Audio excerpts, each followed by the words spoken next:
And we are live. How's everybody doing tonight? My name is Anthony Brian Logan, and you're watching and/or listening to ABL Live. Thank y'all for joining me tonight. You could be almost anywhere in the world, but you're right here with me live on the show, and I appreciate y'all for that. We got a whole lot going on all over the internets, all over mainstream media, social media, everywhere, and I'm not sure where to start. First of all, Marjorie Taylor Greene. Finally, Trump says enough is enough. I disavow. You're in the way. You're a lunatic. Want me to call you every day, blowing my phone up like a deranged ex-girlfriend. Same thing Elon Musk did for a while before you got stuff together. We'll talk about that a little bit more a little bit later. Also, state of California has revoked 17,000 commercial driver's licenses, aka CDLs, because the recipients of these CDLs are here illegally. We'll talk about that a little bit more a little bit later. Also, the TSA agents who stayed on during the shutdown are getting bonuses of 10,000 US American cold hard cash dollars. I think that's fantastic because I traveled during the shutdown and I saw how TSA was understaffed, overwhelmed, but they were still rocking the show. They were still going hard, doing what had to be done. Same thing with the the air traffic control. All people who went to work, showed up when others didn't want to show up, whether they got paid on time or not, I think they should most certainly be taken care of. The back pay plus the bonus. There's quite a few more things I've not discussed, including John Fetterman getting a bunch of stitches. We'll talk about all those things and a whole lot more on tonight's episode of ABL Live. And thank y'all again for being here. You guys are the best audience anywhere on these interwebs. If you like what you're hearing so far, please give the video a thumbs up. Like the video, share the video, do all that good stuff. That'll help me out tremendously. Now, I'm seeing comments already. I'm triggered. I'm super triggered. Somebody says, oh, Justin, shout out to you, Justin. Justin says, ABL, should I get a 50-year home loan? Hey, you know what? If you're a qualified buyer and you find a house that you want and you're able to afford it, why not? Now, you could get a 40-year loan. Those exist already before Trump said anything. You could get a 30-year loan, a 15-year loan, or pay for it in cash. The question you got to ask yourself is, what makes the most sense for you financially? Most people have a 30-year mortgage, although you could get a 15. Why? Because the payments are cheaper when you take a 30-year mortgage. Now, of course, you're going to pay for a longer amount of time, usually. And if you just pay your mortgage from the, 15-year, 30-year, 40, 50-year, if you pay the mortgage and pay the exact mortgage amount every month, you end up paying more overall when you stretch it out to 30 years or 50 years or whatever. However, you could get a 50-year mortgage, pay the minimum payments for a while, and then get to a point where you're able to put more toward the principal. So your 50-year mortgage could be paid off a lot sooner. Okay, I've heard stories of people in my family, they got a 30-year mortgage and they're done in 20 years. A 15 and done in 6. So it's all on you. Whatever makes the most sense for you, you could do it.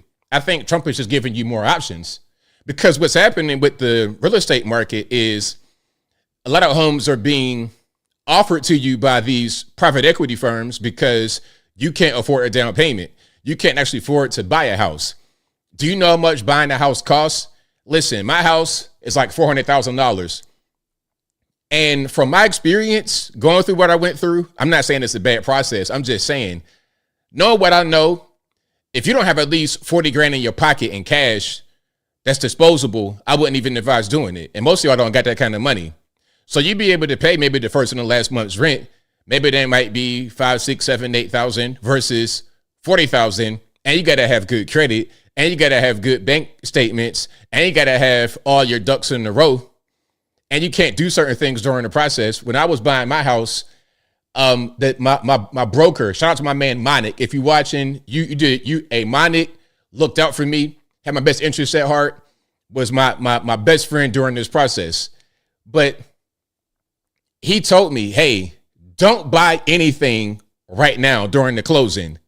And at that time, I think I might have had my RAV4. I don't know what kind of car I had. I might have had a RAV4.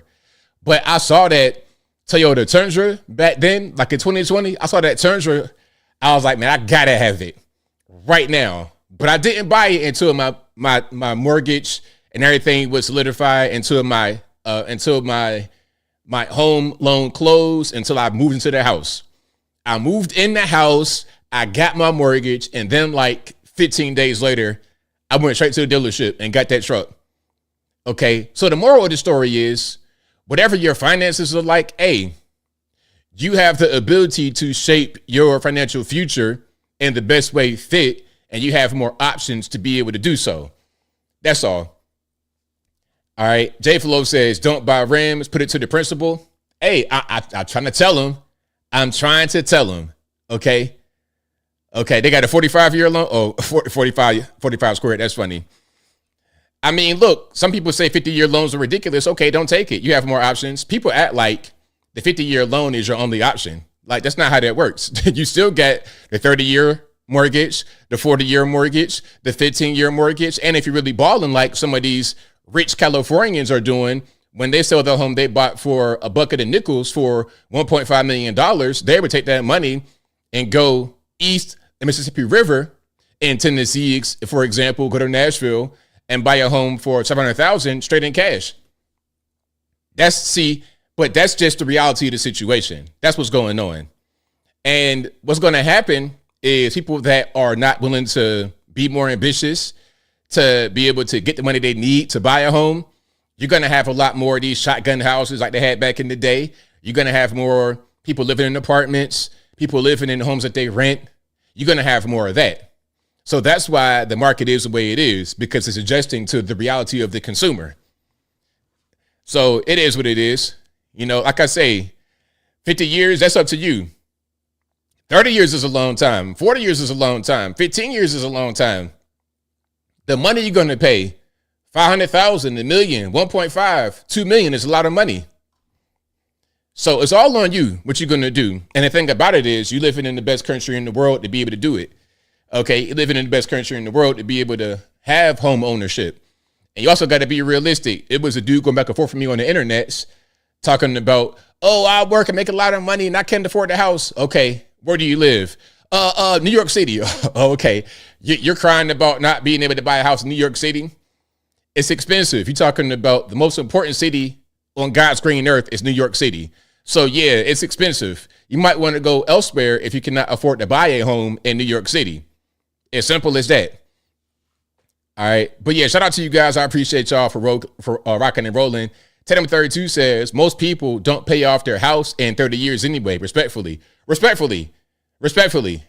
I mean, it is what it is. So why does it matter if it's 50 years? You're not going to pay it off anyway. You see what I'm saying? But again, it's all about what you want to do. You have one life to live it the best way you see fit. And in America, you have the ability to do that because you have so many options, so much freedom, so much wealth, abundance, ability. You have that option to be able to live how you want. It's all on you. If you want to smoke crack for a living, hey, go to the West Coast. You could do that. You can literally smoke crack and be paid by the homeless industrial complex, by the drug addict industrial complex. You're able to be paid by them if you're going out there and engaging in that kind of behavior. Okay. Otto said, rather pay 50 years mortgage and 50 years rent. Hey, you know, it's all good. Oh, and the property taxes. Oh my goodness. Hey, I love living here in Tennessee. The taxes are not crazy. No personal property tax. It's great, man. Low cost of living, no state income tax. The property taxes aren't bad. The sales tax is not bad. It's a great place to be. Rex Rocker says 50 years is okay if you have upward movement making money when you start young. Start young. You can start on the 50 year when you're younger if you're able to get into the door that way. And then you grind and save and strive and build and improve. And then once you get to be 10 years in the loan, now all of a sudden that mortgage is nothing for you to be able to pay. Your mortgage is nothing. Now you could pay more toward the principal and pay off your home sooner than a 30-year mortgage. It's all on you, whatever you want to do. Yep, taxes low in Tennessee, absolutely, 100%. 100%. Maurice says, I bet most homes don't get paid off due to divorce too. Well, that's something else. Well, they do get paid off, but you don't have it. Meaning, okay, you got a divorce settlement. Okay, your wife get half of the house. So you got to sell the house and give her half of the money. And now where you going to live? Who knows? And then the money that you make from the equity, your half, got to go toward your lawyer, maybe even her lawyer. I don't want to get nobody triggered, so I'm going to digress away from that one. Shout out to everybody watching. I appreciate y'all. Marjorie Taylor Greene, my goodness. AOC, I said it. I called it. I put my video out November the 1st. And lately, I've been a little bit early to some of these trends that are going on. I put my video out November the 1st saying that she's now a Democrat. I said back then that she turned to the other side. Anybody could have seen what was going on back then. I'm not some kind of sage for saying it, but I said it before Trump came out and said it. And he said the exact same thing that I'm talking about as far as Marjorie working for the other side. Whenever Trump says anything, she wants to rebuttal. And it doesn't even make any sense. Now, the weirdest thing about Marjorie is the whole issue of the 7,000. Like, what is that all about? If I say something about Marjorie that people don't like, they say, oh, you got paid 7,000 for this post or for this video. Oh, you're in bed with the genocidal Zionists. It's like, see, y'all are reverting back to like an earlier stage. It's like when Marjorie thought that there was Jewish space lasers. Y'all are on that. Now, she didn't come out and said, you know what, I got fooled. I didn't know anything. She came out and said that I rebuke that. I disavow my thought about Jewish space lasers, but some people still believe in it. And I'm still getting some of that on the internet. Now, my question is, where did this $7,000 meme come from? I know that there's like a program out there. They said that Israel was paying certain influencers up to like $7,300 if they were to shape a positive narrative about Gaza. That was the money. Now, I'm not sure how that went to, if you criticize a conservative, quote unquote, Republican for the immigration policy, that means you're somehow linked to the Israel money. It's weird. It is so weird. And whenever I hear anybody say it, whenever I see anyone say it, I roll my eyes. I'm like, man, you just a weak and pathetic person, broke, looking for somebody to blame, per usual, as always. Same old song, ain't never changed. The more things change, the more they stay the same. I'm broke, I don't got no money. I'm gonna blame the white man, but I'm gonna be woke and say that he's Jewish. That'll teach him. It's like, all right, Jews aren't white, ABL. Okay, so the guys that came from Kiev, Ukraine, like Vladimir Putin and Volodymyr Zelensky, are not white. All right, okay. No, they got Jews in Ethiopia too. Are these the ones that control everything allegedly? Are these the ones that are powering the Jewish space lasers, or is it the people that came from Kiev, Ukraine, Poland, Hungary, Russia, etc.? Come on, like, let's just be all the way real. The same way I joke about blaming the white man when I'm late is the same way I look at those talking about 7,000 Zion. It's all the same thing. Okay, and then once you like go all the way full circle, we've seen a lot of these protests from the left, and what are they out there talking about? Free Palestine, Israel or Zionists, all this, that, and the third. So those who are criticizing me because of my take on Marjorie have the same mindset as those who were out there protesting, quote unquote, on the left, blocking their roads and gluing their hands to the ground. Y'all got the same mentality, in my humble opinion. But hey, it is what it is. So yeah, shout out to the Jewish space lasers. Hey, somebody asked me, ABL, did you get your 7K? I was like, yeah, matter of fact, the Jewish space laser teleported it right to my front door. Okay, that's what happened. All right. It was a big Star David in the sky, a puff of train smoke, and then all of a sudden, boom, I got $7,000 in front of my house. That's what happened. Anyway, shout out to all you guys. You guys are the best because you guys got brains in your head that have more than 15 IQ. Okay. You guys know how to think. You guys know how to communicate. You guys know how to research. And like I always tell you, don't believe anything I say. Do your own independent research. That's what I say. 100%. What am I talking about? The comment section. That's what I'm talking about. I'm talking about people who want to dismiss what you're saying because they don't agree And because they don't agree, you got to be some kind of part of some kind of conspiracy. That's what's going on. Okay, Little Boy Blue says MTG's criticisms are valid. Trump's tariffs on coffee, banana, and tropical fruits increase the price of groceries. Okay, what's that got to do with what I talked about? See, now we just, and that's something else that happens. I'll say one particular thing, and then someone will say, I'll say one particular thing, and then somebody will respond by talking about something else. It's like, talk about what I talked about rather than something else. I say, you know what? Today is sure cloudy. And then somebody going to say, well, last year on I'll say today's cloudy. And then they'll say last year on June 21st, it was sunny. It's like, okay, great, fantastic. But what does that got to do with what I just said? Like, what are we talking about exactly? And you know what? If you're a moron and you know it, it's okay. It's fine. But just be quiet, please. That's my request. I'm not forcing you to do that. I'm not violating your freedom of speech. It's just a request. I can't ask for certain things. Why not? Why can't I have hopes and dreams and aspirations just like Marjorie trying to be the governor or senator? Listen, I would never vote for Marjorie or someone like that to be a governor, senator, anything. She's a House rep, so her decision-making power is non-existent in her district in Rome, Georgia.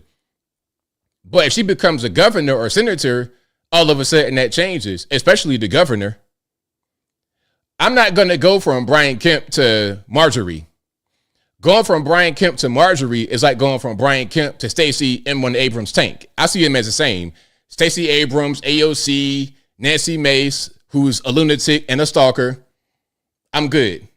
Give me the good old fashioned white guy that know how to manage or a black guy that can think a little bit abstract and do some new things. Don't give me the drama queen, the fashionista, the flip-flopper. Don't give me that. That's not what I want at all. But yeah, shout out to you guys. I appreciate y'all for rocking and rolling. Frank Peters says scripted clown war Muppet show. Okay. Hey man, it's all good, man. It's fine. It is fine. Now, Jamie says, look at how much Tatum has changed. Now, what about Tatum? How has he changed? Now, the way I see it, he's a man of faith. I'm not religious at all. But somehow I get accused of trying to be religious. I don't know. But he's a man of faith. So I respect his faith. And the whole Israel thing, that's part of his faith. It's not part of I'm not into that. But he is, so I respect what he's into. Okay, just like if you're a Muslim dude, hey, as long as you ain't no Allahu Akbar, you don't got no vest on your chest, getting ready to detonate for no reason. As long as you're not on that, it's fine. Practice your faith. Same thing with the Christian. You want to be Christian, Catholic, Protestant, whatever, the division, denomination, knock yourself out. It's fine. Okay, it's totally fine. That's your faith, and I respect your right to practice your faith. Simple. Okay, but shout out to you guys. I appreciate y'all for rocking and rolling. Caveman says, Tatum, Brandon is on point. What you mean? Hey, that's what I'm saying. That is what I'm saying. Rex Rocker says, I like Marjorie Taylor Greene because she's not all up Israel's butt and sweating them. What does that mean? What does that really mean? You see what I'm saying? Like, what does that actually mean? How do you determine if someone is up Israel's butt or not? What does that mean? I don't get it. It's so weird. So weird. I think, you know what happened? People are kind of stuck on these little things, 7,000, 6, 7, all this kind of stuff because of TikTok. They're on their phone, doom scrolling, and all they see, 7,000, 7,000. And it's like, it's like programming their mind. It's like a CVS receipt. They keep getting hit. Dopamine rush with these sounds, with these numbers, and then they begin to associate that with anything that is critical of anything. Okay, you know what? I think Marjorie Taylor Greene's stance on immigration is flawed because she supports illegal aliens for her construction business, but she wants to eliminate the H-1B visa program to bring in legal immigrants. Oh, 7K, 6, 7, Israel, Zionists. It's like, what has happened to the minds of human beings in this country? What has happened? And you know what? It makes me agree with the left on some things, not everything, not much of anything, but some things. The whole thing about Americans not wanting to work. What's happening is that it's not all Americans that don't want to work. It might be half of us, though. It might be half of the country who don't want to work. And I think a lot of them vote for the Democratic Party because the Democratic Party basically say it's okay to not work. Stay at home. We're going to pay you to stay home. And then we're going to bring in illegal aliens to do all the jobs. And in some parts of the country, this culture is more prominent than other areas. For example, you go to California, illegal aliens do everything.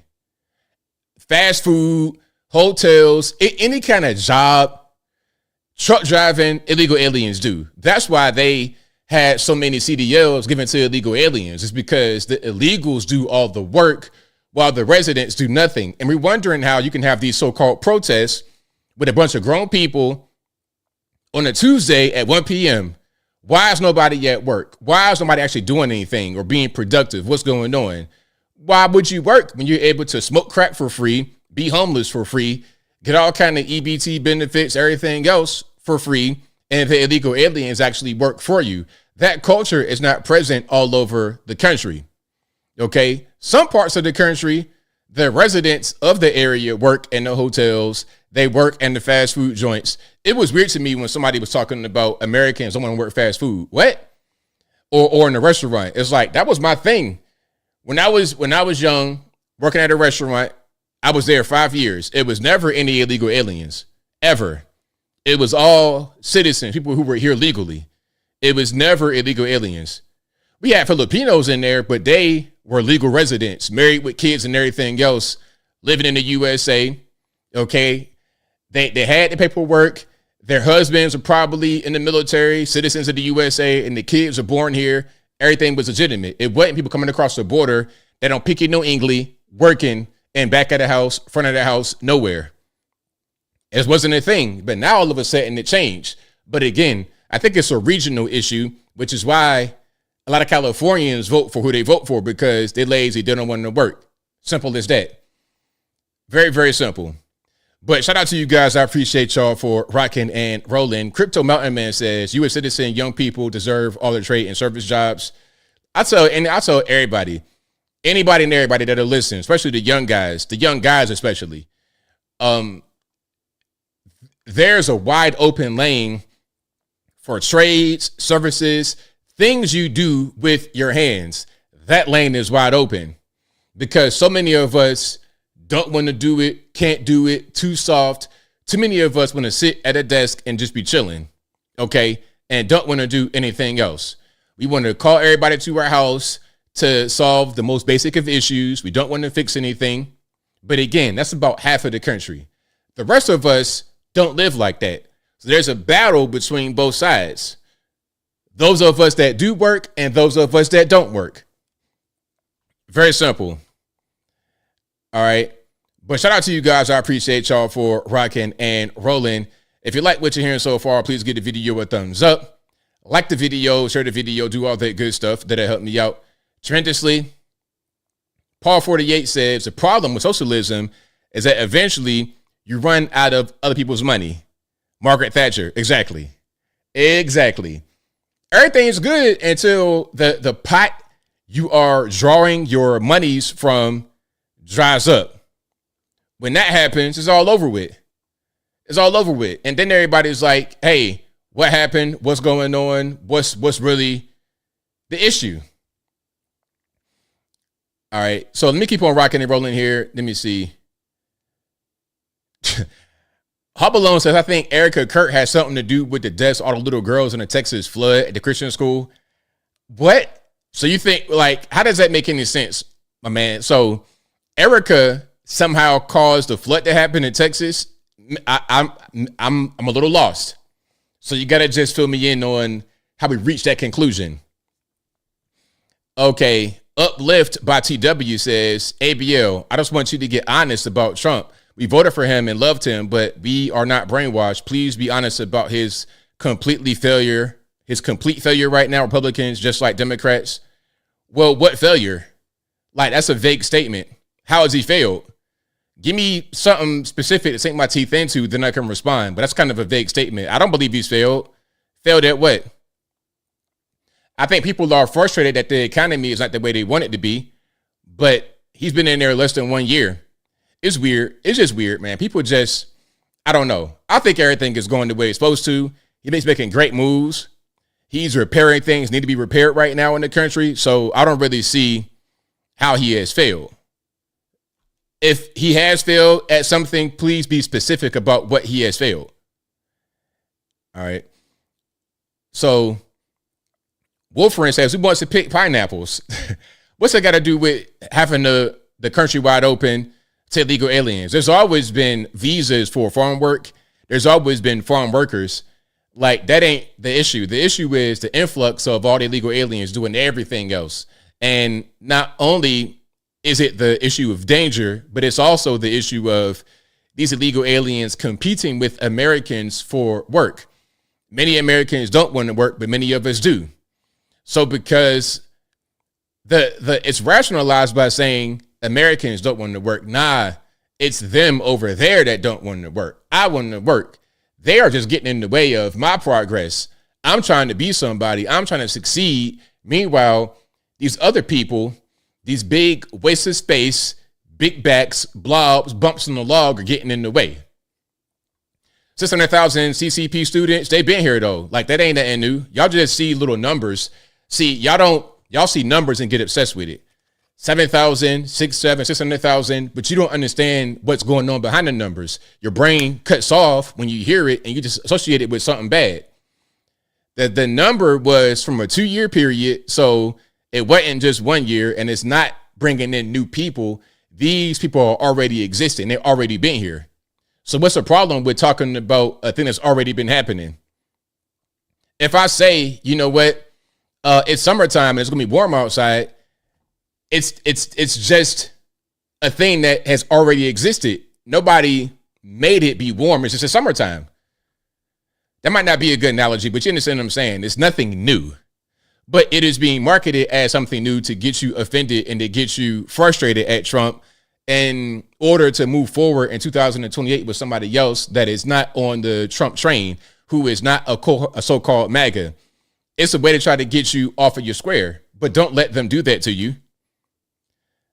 Over 9,000. Exactly. There we go. Over 9,000. That's kind of the same kind of thing. Philip C says, did I get 7K? There we go. There it is. So Philip, I want to know if you say the whole 7K thing, how old are you? I expect you to say 6, 7 and stuff like that if you're like 15.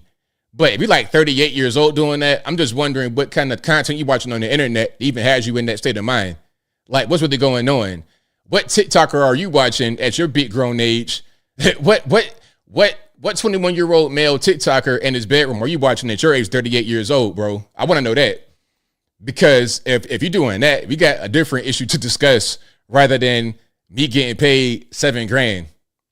And again, the $7,000 was, from what I read, about positive opinions about Gaza. I don't even care about Gaza. I don't talk about Gaza. I say, yo, let them handle that and let us not be in it. So how does that become, if you disagree with me in general, I got paid $7,000? That's anti-intellectualism, meaning you kind of retarded if you talk like that. Oh, and Epstein, that's something else, Epstein. I told y'all about the whole Epstein thing. I told y'all months ago that I don't care about that, and it's a distraction, and it's being used by the left to try and attack Trump. If there was anything about Trump in the Epstein files, they would have already released it. You see what they tried to do to get him out of office or to keep him from coming back to office, talking about some you overvalue your properties. If they're willing to try and get President Trump locked up over the most ticky-tack stuff, why would they not drop the nuclear weapon of Trump in the Epstein files? If there was something on them, it would have already come out. Since there's not, it has not come out, but they keep dangling that carrot in front of you. They're going to dangle that carrot all the way to the left in 2028. That's their objective. Can't you see how obvious this is? Why must I get up here and try to explain things that are painfully obvious? Okay. Why must I do that? Hey, you know what? If a pot of water is boiling, that means the stove is hot underneath, because it takes a hot stove to get a pot to boil. So maybe don't touch the stove because you know it's hot. Why must I give you a lecture about not touching the stove? Again, it's retardation. And if you are mentally disabled or something like that, I ain't talking about you. I'm talking about those who are willfully ignorant, who are fully capable, get regular IQs, but refuse to actually understand the truth. They just settle on a thing. They believe whatever they told on their TikTok page and rock with it. And they just rock with it. Okay. Ain't no Epstein files. If you waiting on the Epstein files, hey man, don't hold your breath. You want a Snickers? you want a candy bar, bro? It ain't gonna happen. If it was gonna come out, it would have already come out. I mean, good grief, man. Y'all, it's been years. Whatever was gonna come out didn't already come out. Ain't no more to come. Why are we even talking about it? Who cares? Nobody cares. Nobody really cares. The reason why they're left talking about it is because they see it as a way to try to attack Trump. They don't actually care. Okay, they don't care about no children getting abused. If they did, then they wouldn't be funding Planned Parenthood. Okay, I don't know what Epstein did or didn't do as far as having children unalived or unalived. Now I'm talking like y'all, the TikTok people. Epstein allegedly abused children, but how many children did Planned Parenthood outright kill, eliminate, destroy, discard, dispose? Because I'm not saying unalive no more, because I refuse to be dragged down to the TikTok level of brain activity, which is flatline, pretty much dead, comatose, in the bag, no shaking of the legs or nothing like that. You poking the bag, ain't nothing happening, no breathing or nothing. That's a level of brain activity that you're going to have when you're watching TikTok and getting fed a bunch of brain rot. I'm getting triggered. But anyway, why do they care about children being abused on the left if they support Planned Parenthood that kills millions of children every single year? You tell me that. And it's by design. And they put them in black and brown neighborhoods. So someone talk about black and brown. Oh, we love the black and the brown people. They put the Planned Parenthood right there to kill you specifically because you're in the way. Wasted space, useless eater, taking up government resource, not productive. That's what they think about you. But now I'm to believe that they care about the welfare of children. Make it make sense. Make it make sense. Just like Marjorie talking about, well, look, we got to have the illegal aliens to build these houses because who else is going to do it? We got to have the slaves to pick the cotton because who else is going to do it? If I can't have my slaves pick this cotton, I'm going to go out of business. Well, look, you know what? I don't know what to tell you. You got to figure it out. Pay somebody to pick the cotton, invent a machine to pick the cotton. You better do something. Okay, you can't get no more illegals to build houses. You better do 3D printing. You better hire some people. You better, I don't know, figure something else out. Figure something else out. But anyway, if you like what you're hearing so far, please give the video a thumbs up. Like the video, share the video, do all that good stuff. That'll help me out tremendously. That's right, Otto. My term is deleted. That's my term, deleted. Alrighty. Now, before I go any further, let's get to some stuff. Shout out to the sponsors. You guys are the best sponsor anywhere because you guys watch, and without you, there is no me. But also shout out to patriotpost.us, your best source of news and information anywhere on these interwebs. Their link will be in the description box, or go to patriotpost.us. Tell them that ABL sent you. Also go to the merch website, ablmerch.com. That is ablmerch.com. We got the hats, t-shirts, stickers, hoodies, mugs, and more right there on the website, ablmerch.com.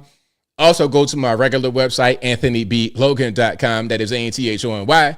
The letter B, LOGAN.com. Go to the front page of the website, and for each long form video that I produce, I write an article. And in each article, you got sources from the left, from the right, from the center, from the Democratic, Republican, political, agnostic, local, national, international, whatever you want. I got it right there on the front page of the website, AnthonyBLogan.com. Again, that is ANTHONY, the letter B, LOGAN.com. Also on the website, AnthonyBLogan.com/contact-us. I have my social media accounts, my Facebook, Instagram, Twitter, never gonna call it X, TikTok. All my links are right there on the contact page. I also have my email address, my snail mail address, my UPS box, of course. All those are right there on the contact page of the website, anthonyblogan.com/contact-us. And as I always say, if you think you're speaking to me on the interwebs, you're probably not, especially if you didn't email me first. And again, my email is contact@anthonyblogan.com. Again, contact@anthonyblogan.com. If you can't remember, it's fine. Go to the website. It's right there on the contact page. But if you don't email me first and I don't email you back, it's not me. In the comment section talking about, I know about Bitcoin, I know about foreign exchange, send me 1,000 gift cards, it's not me. If I see you or your mama and Tarjay with a fistful of gift cards, I'm calling the cops because it's not real. You're going to be scammed by a guy in Lagos, Nigeria. He's going to have all the cards. He's going to have cards from all over the world. He's going to get a lot of money from you people who don't pay attention to what's happening around you. So don't nobody do that. We don't have time for that. 2025, no scamming, no funny stuff. But what we do have are some videos to get through a few things, a few news stories I've not covered. Now, did y'all see Fetterman fail? Did y'all see that? Now listen, I don't know what kind of rock this dude Fetterman got in his head, but good grief. I mean, you talking about taking a licking and keep on ticking. Taking a licking and keep on ticking. This dude done been through everything. You didn't have a stroke, didn't die, and you still in Congress.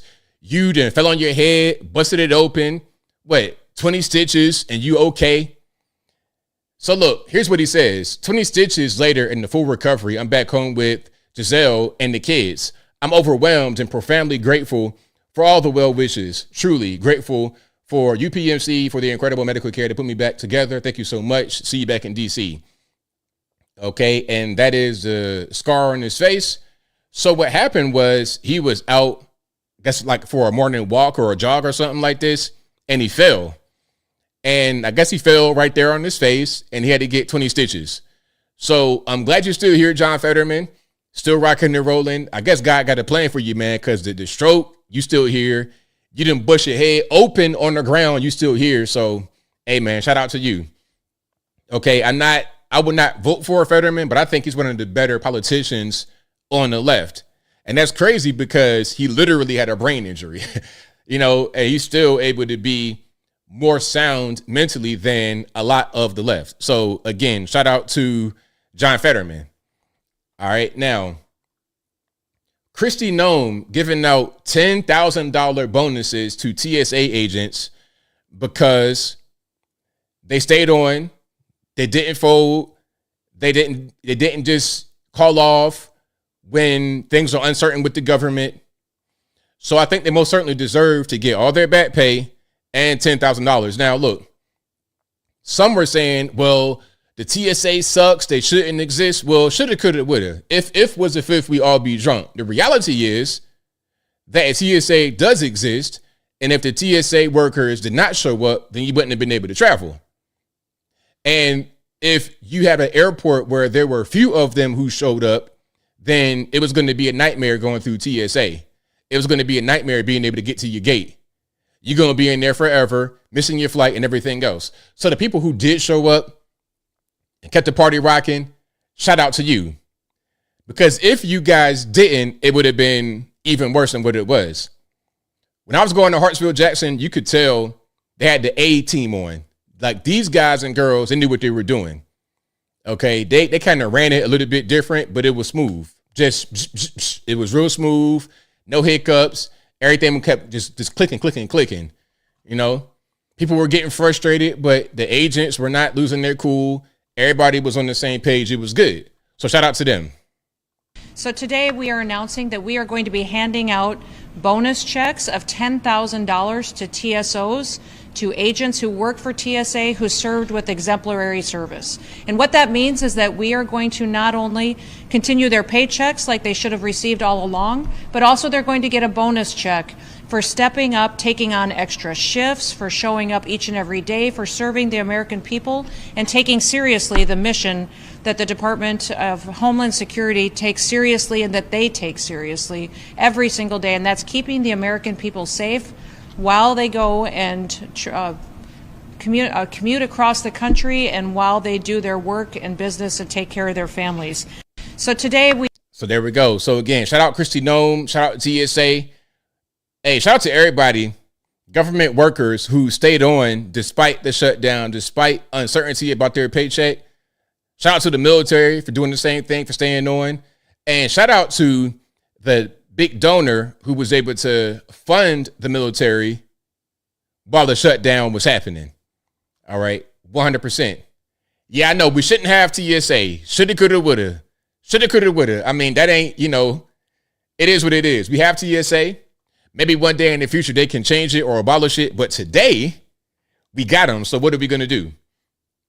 Now, speaking about 7K, 6-7, 10K, whatever, here's Trump talking about proposing $2,000 each to moderate and lower income peoples for a tariff dividend. And by the way, the tariffs have been wildly successful. Trump said he's going to reduce the tariffs on certain items like fruits and meats and whatnot because he wants to reduce prices at the store. What I would say is if there are tariffs to be had on any American foods, well, put it to you this way. If there are tariffs to be had on any foods we consume in America that we buy at grocery stores, the tariffs should be high on a junk food. I propose a 400% tariff on all this bad processed junk, salt, sugar, fat food that may not come from America, and a 0% tariff on the actual fresh produce that may not come from America. Okay, because I go to the store all the time. In the fresh produce section, they got fish, shrimp, whatever, and it'll say product of Chile, product of X, Y, and Z country. A 0% tariff on that, but a 400% tariff on the big bag snacks. Now, I bet you there will be a measurable difference in the waistline of Americans, which would be a measurable difference in the cost upon our healthcare system. Part of the reason, in my opinion, why healthcare is so high is because Americans are so sick, which is caused by the food that we eat, which is given to us basically by the government. Hey, go out there. Here goes $1 million in SNAP EBT benefits. Buy all the big bag snacks your heart desires. But that means you're 30 years old in the hospital with high blood pressure. We're paying for that as well. Insurance paying for that as well.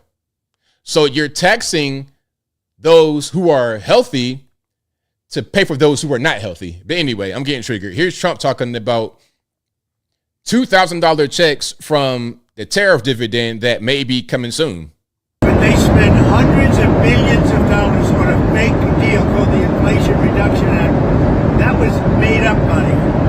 When I pay people $2,000 each for low and moderate income and middle income people, everybody but the rich get this. That's not made up. That's real money. That comes from other countries. But they spend. There we go. So again, shout out to President Trump. $2,000 for each individual person of low to moderate income. Now, I'm not really sure what the cap going to be. Probably like, $250 or something like this. $250,000, that might be. I don't know. We'll see how it goes. But we'll see. Things like that, when they're talking about dividends, like a Doge dividend, I take it with a grain of salt until it actually goes forward. But he's spoken on it quite a few times, so this is a thing that could be happening. Stimmy part 2, right? Now, if they give these stimmy checks, I'm going to put the whole thing in Bitcoin, the whole thing.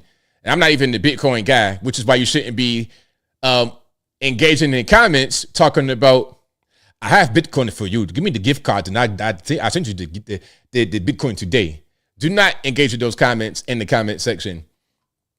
All right, let's talk a little bit more about this shutdown. Here's Trump talking about that and the damage it caused, the financial damage. All right, let's watch here. For the past 7 weeks, the Democrats' shutdown has inflicted massive harm. Okay, somebody said it's 100K and under for the income level. Okay, let's start from the top. For the past 7 weeks, the Democrats' shutdown has inflicted massive harm. They caused 20,000 flights to be canceled or delayed. They departed so many times, so late. People were hurt so badly. Nobody's ever seen anything like this one. This was a no-brainer. This was an easy extension. But they didn't want to do it the easy way. They had to do it the hard way. And they look very bad, the Democrats do. They deprived more than 1 million government workers from their paychecks and cut off food stamp benefits for millions and millions more Americans in need. They caused tens of thousands of federal contractors and small businesses to go unpaid, and the total effect of the damage their antics caused will take weeks and probably months to really calculate accurately, including the serious harm that they did to our economy and to people and to families. So I just want to tell the American people, you should not forget this when we come up to midterms and other things. Don't forget what they've done to our country. I also want to call for a termination to the filibuster so that this can never happen again. All right, there we go. So there's Trump talking about the effects of the shutdown. So what was that? 1.5 trillion in economic damage, 20,000 flights delayed or canceled, 1 million government workers went 7 weeks without a paycheck, millions of Americans millions of Americans in need cut off from the food stamps. Now, to see all the food stamps, we get to the food stamp stuff later, but to see all the waste, fraud, and abuse with that program over the past few weeks has made me become radicalized enough to cut the program off. Now, speaking about radicals, we have another radical person becoming the mayor. The first most recent one was Zoran out there in New York, a communist. Oh no, ABL, he's a democratic socialist. Okay, tomato, tomato. Tomato, tomato. What are we talking about? Exactly. Anyway, Katie Wilson, 43 years old. Her mommy and daddy still send her money for her bills. Okay, that's okay if you're just a regular normie, but you're going to be the mayor? If you can't handle your own personal finances at 43 years old, why would I trust you to be the mayor of my city? And this is going to be the mayor of Seattle, Washington, Katie Wilson, the newly elected mayor of Seattle. As a progressive and as a socialist, I believe in good governance. Our government is how we act collectively, how we accomplish the things that can only be done together. I believe that our city should be able to tackle big challenges and take on big, ambitious projects. And I believe it is a very bad thing when people begin to lose faith in the ability of their government to be responsive and effective and to deliver results for its constituents. I look forward to working alongside all of the dedicated public servants who work for the City of Seattle, not just to advance a transformative policy agenda, but to make sure that we are delivering basic services, communicating with constituents, working collaboratively with every single neighborhood around the city, and building that faith and trust in government that is so essential and yet so rare in our times. All right, there we go. So again, this is Katie Wilson, a socialist, communist, who has just become the mayor of Seattle, Washington, aka Seattle, Washington. Now, this is not going to end well for Seattle. And they already kind of been on the decline because of people like this being in power, being close to power. It just signals more of the same. The fate that Seattle will have is similar to what New York City is going to have under a communist leader. Now, you got governors and you got checks and balances, but still, I hope you guys in Seattle are going to be okay. Hope you guys are going to make it. With somebody like that at the helm, I would not have a lot of faith. And my question would be, in Seattle, do you guys have county mayors, like in the area? Because where I live, we have a city mayor and we have a county mayor. In my opinion, the county mayor is more respected than the city mayor. The county mayor really run the show. The city mayor is just like a PR kind of guy, in my humble opinion. That's kind of like the way I see it. The city mayor does do some things, but the county mayor, in my opinion, is more respected. But anyway, shout out to her. Let's keep on rocking and rolling here. This is in California. They have these, hold on. Matter of fact, this ain't. No, I ain't gonna show this. It looks kind of weird. It looks like the recycling bin scam, but it looks kind of weird, so I ain't gonna show it. You know, these AI videos, you gotta be careful. Okay, now this is not AI. This is gonna be In California, again, Santa Clara County officials and activists gathered to jump up and down and cheer as they passed a huge sales tax increase. So now they're raising the sales taxes to 9.75. Now, that's high, especially when you already got state income tax. You see, if you had high sales tax with no state income tax, it's not as bad. But if you got high sales tax and high income tax, state income tax, it's just too much. It's just tax, tax, tax, tax, tax. Go to the gas pump, grocery store, you do anything, it's crazy tax on top. Like I said, when I was in LA recently, I'm talking to the Uber driver guy, and he's talking about he has a whole fleet of cars, because I was one of them black cars or whatever. I wasn't trying to be fancy, but the guy was right there, and I didn't know where I was going. So it was like, okay, come on, let's go. When the ride, buddy, hey, come on, let's do it. But he was telling me that he has a whole fleet of these cars, and the expense to buy everything with the taxes was out of control. You're talking like $10,000 to $15,000 in taxes per car, just in taxes. And then the cost to operate his business and just live in California is out of control. But anyway, so I don't know why they would really want to, you see the caption, Santa Clara County sales tax measure ahead in early results.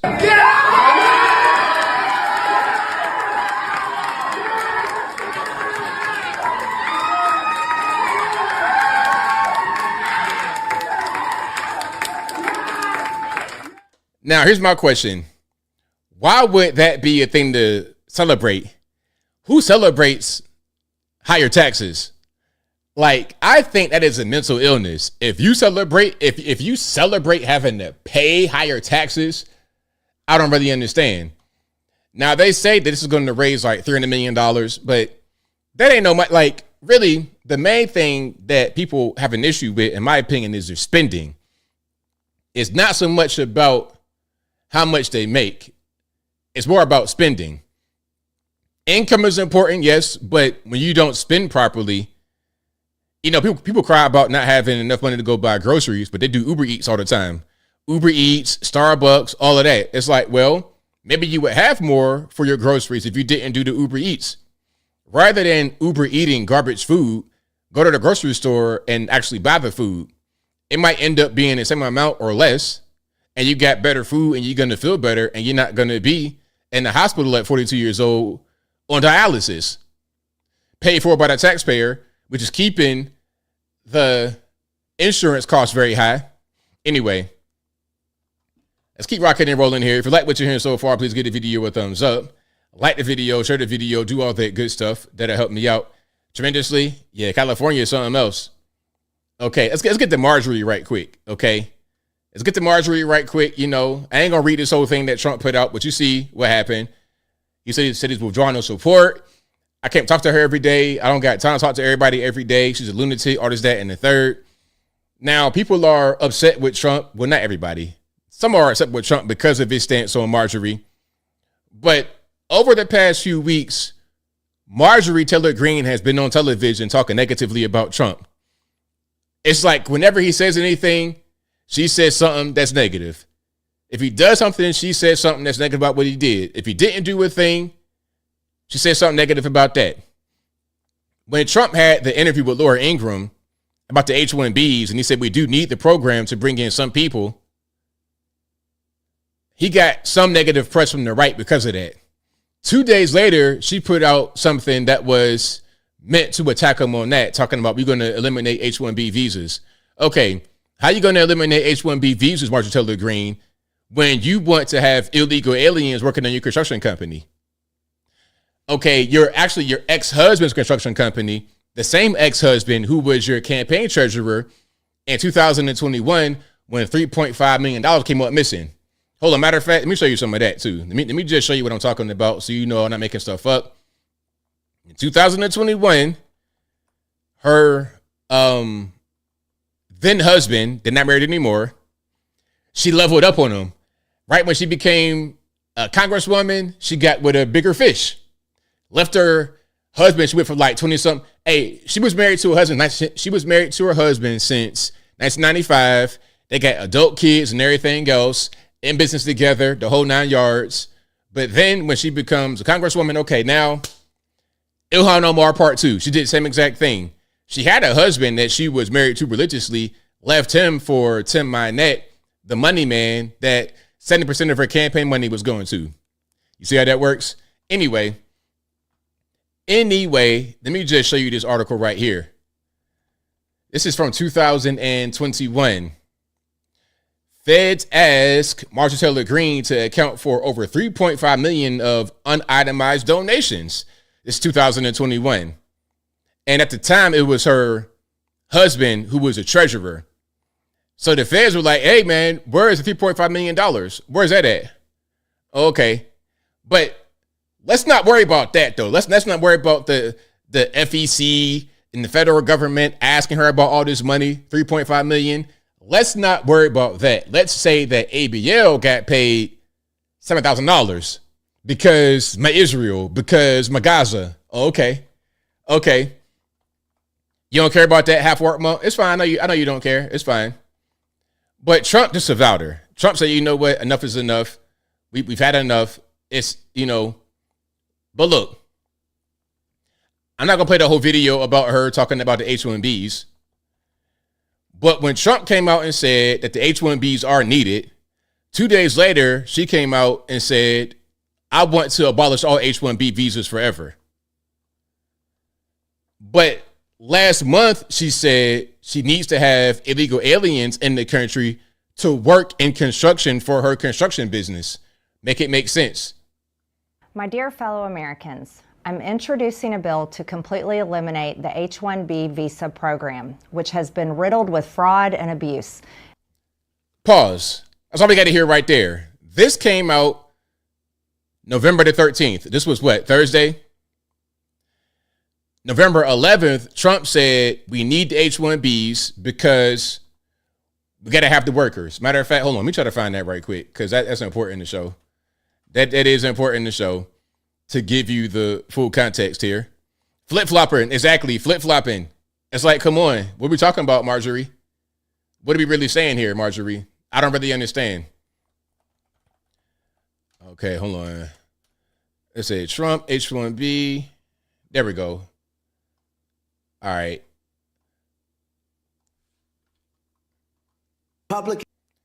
Let's play this again.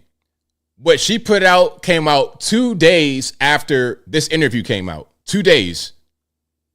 Republicans have to talk about it. Laura. And does that mean the H-1B visa thing will not be a big priority for your administration? Because if you want to raise wages for American workers, you can't flood the country with tens of thousands or hundreds of thousands of foreign workers. You also do have to bring in talent. When we have plenty of talented people here. No, you don't. We don't have talented people here? No, you don't have certain talents, and people have to learn. You can't take people off an unemployment line and say, I'm going to put you into a factory where we're going to make missiles, or I'm going to put How did we ever do it before? Well, I'll give you an example. In Georgia, they raided because they wanted illegal immigrants out. They had people from South Korea that made batteries all their lives. Making batteries are very complicated. It's not an easy thing. It's very dangerous. A lot of explosions, a lot of problems. They had like 500 or 600 people, early stages, to make batteries and to teach people how to do it. Well, they wanted them to get out of the country. You're going to need that, Laura. I mean, I know you and I disagree on this. You can't just say a country's coming in, going to invest $10 billion to build a plant, and going to take people off an unemployment line who haven't worked in 5 years, and they're going to start making missiles. It doesn't work that way. Exactly. Now, what about that was wrong? The whole thing with the plant in Georgia, it did not have their papers together. We all knew what they were there for, but you got to have your documentation in order. You can't just come over here and just do whatever you want to do. That was the thing. But they were needed. Yes, they were. The Germans come here because of Volkswagen. The Japanese come here because of Nissan. That's not a new thing. We go overseas to our plants over there to make sure it works properly. This is not anything new. Not at all. Now, again, her video about H-1Bs came out 2 days after that one. But this video came out last month on the Tim Dillon podcast. As a Just last month, here she is on the Tim Dillon podcast. Listen.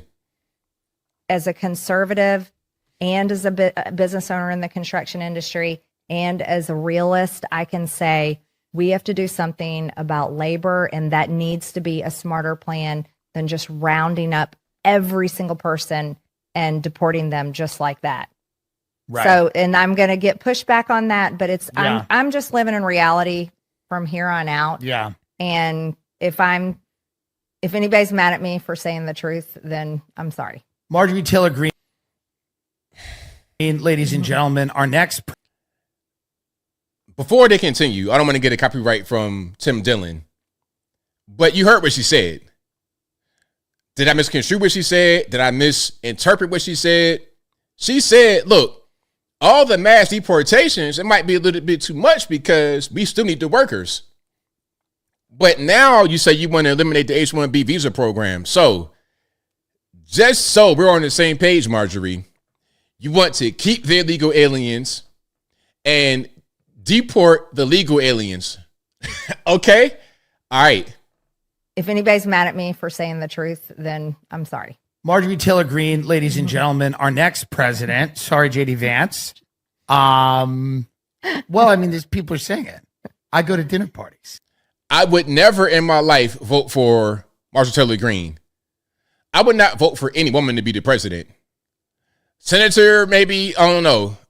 House rep, okay, something like that. But a president, no.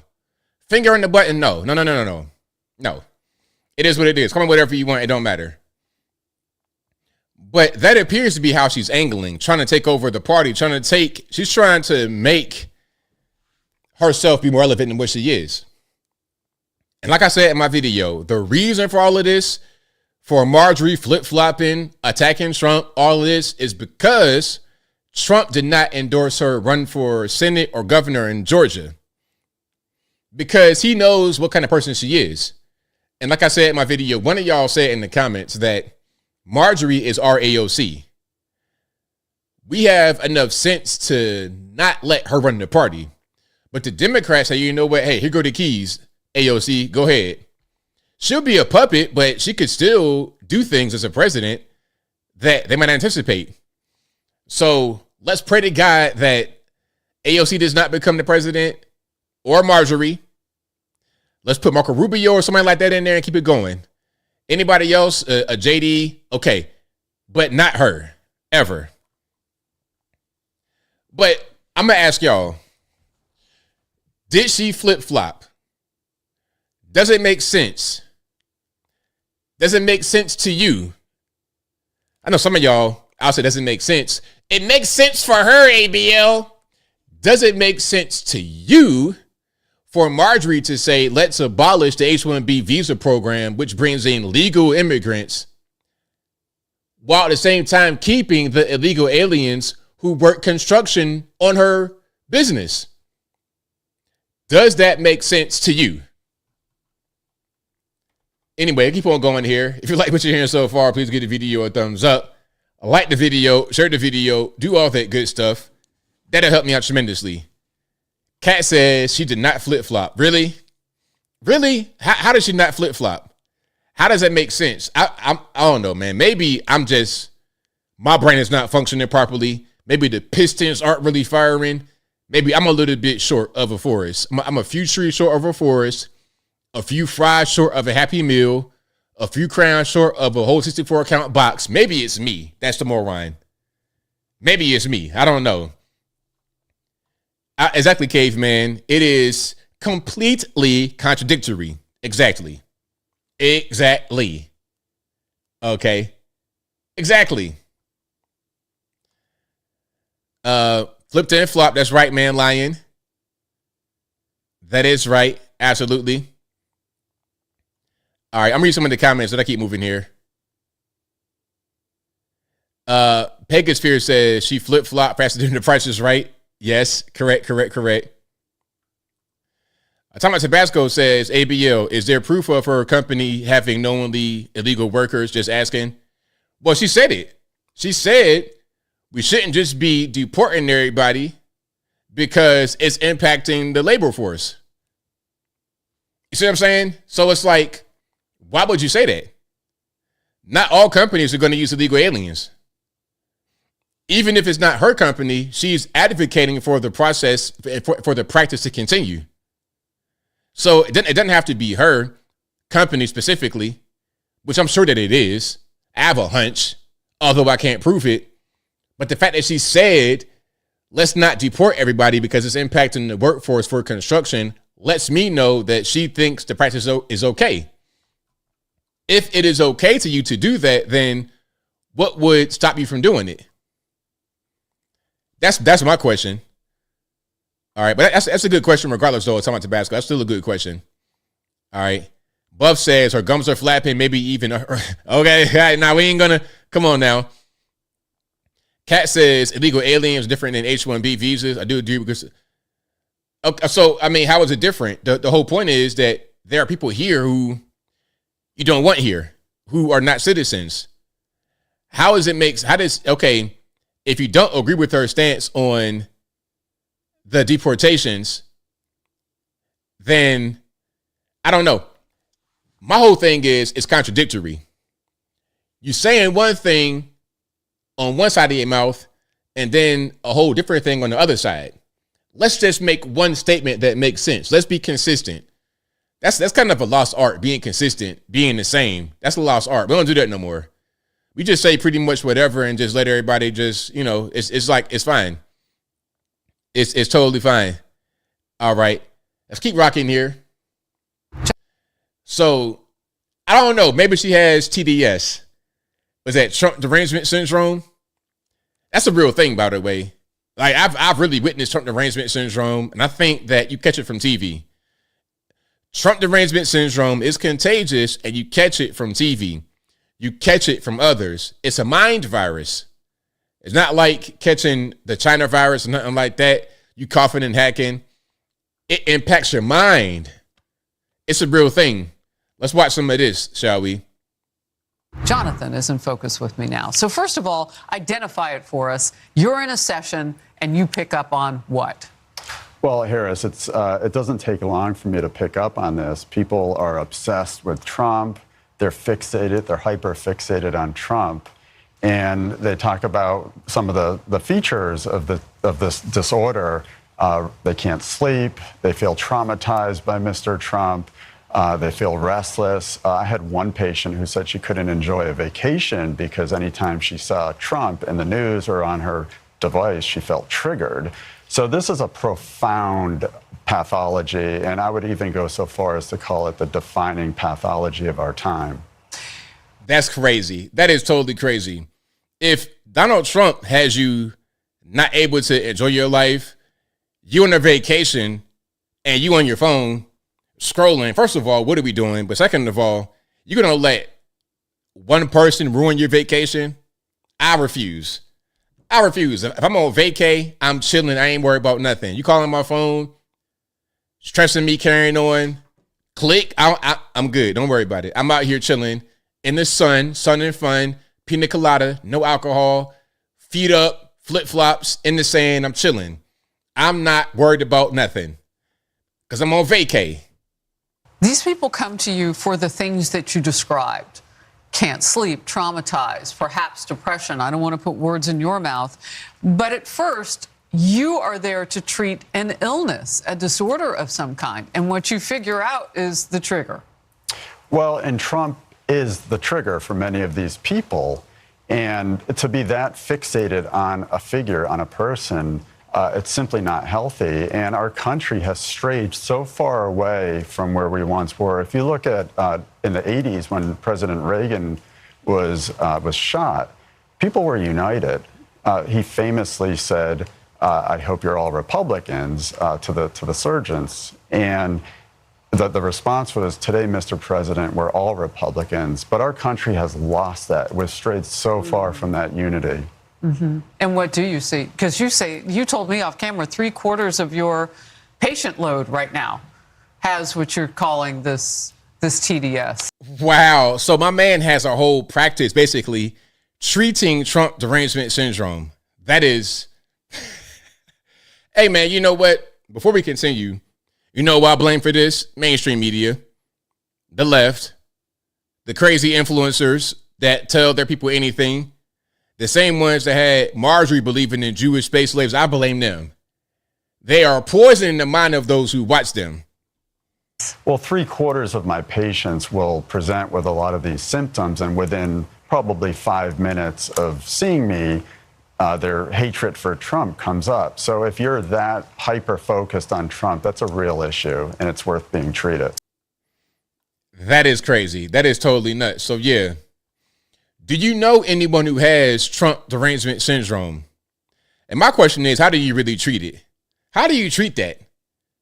Like, what do you really tell somebody? Just turn your phone off, get off TikTok, delete your social media apps? How does that really work? Hopefully, I hope and pray that anybody get put on no drugs because they got anxiety or any kind of anything else because of Trump.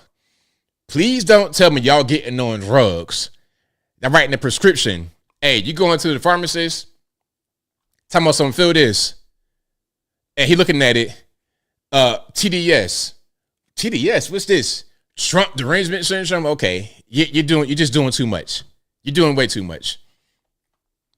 But do you know anyone who has this particular syndrome? I've seen it quite a bit. I see it every day. And it's so irrational. But what do you do with somebody who is dedicated to being upset about the orange man? You blame the mainstream media. I'm right there. A lobotomy that might do the trick. That's funny. Shout out to you guys. I appreciate y'all. A Better Joni says, yes, an old lady tried running me over with her scooter because she has TDS. See, look, an old lady on the scooter, already that's a red flag, because one false move, one pebble, one concrete crack gone awry, and she gonna be up over them handlebars. I'm falling, I can't get up, sprawled out like, one of them type of, you're looking like some Egyptian hieroglyphs on the ground. All because you got TDS. She's trying to run you over, but she's gonna end up running herself over. The handlebars on her back looking crazy. If you have TDS, just stop. It's okay. It's not that bad. You're gonna be all right. The sun gonna shine tomorrow. It ain't like if Trump get a tan and it become orange and go on TV that the sun gonna get blocked out and you can't eat or sleep or breathe. You're fine. Just relax. If you're on vacay, don't worry about the orange man. Just enjoy the waves and the beach and the sunshine. All right. Now, this guy, Juan Arias, is from Colombia, here illegally, and became a city councilman in Charlotte, North Carolina. Charlotte, which is a pretty important city, I would say. Definitely want to come up. A lot of money out there. He's on the city council as an illegal alien. I grew up. And RIP in advance to the headphone users. Let's watch. That's right, caveman. Stop. Get some help. Shout out Michael Jordan. Hold on. French Fry says, my sister-in-law stopped talking to my family over her TDS. She's 70 years old and was mad because Trump took away abortion, LMAO. It's like, you're 70 years old. Ain't going to be no baby coming out of there. And it's, you better hope it don't come out of there at 70 years old. That's going to be a rocky pregnancy. I tell you what, that's going to be rocky at 70. I'm sorry. I mean, you can still kind of get around and be active, but a pregnancy, that's a different animal at 70. So, okay. You're not really at risk of being pregnant or anything like that, but maybe she was concerned about the youth. Okay. Concerned about the youth. And the funny part is that he didn't even do away with abortion. He sent it back to the States. So if you're living in California or somewhere like that, you could pretty much delete your baby after it's born. I'm exaggerating for all the no ABL. Well, actually, I'm exaggerating, but you understand what I'm saying. They have very extreme abortion laws depending upon where you are because it's a states' right issue and not the federales. Okay. Let's keep going here. This is going to be, again, an illegal alien city councilman in Charlotte, North Carolina. I grew up undocumented in Charlotte, in the neighborhoods that so many immigrant families call home. And today I stand before you as not only the first Latino, but the first formerly undocumented member of the city council.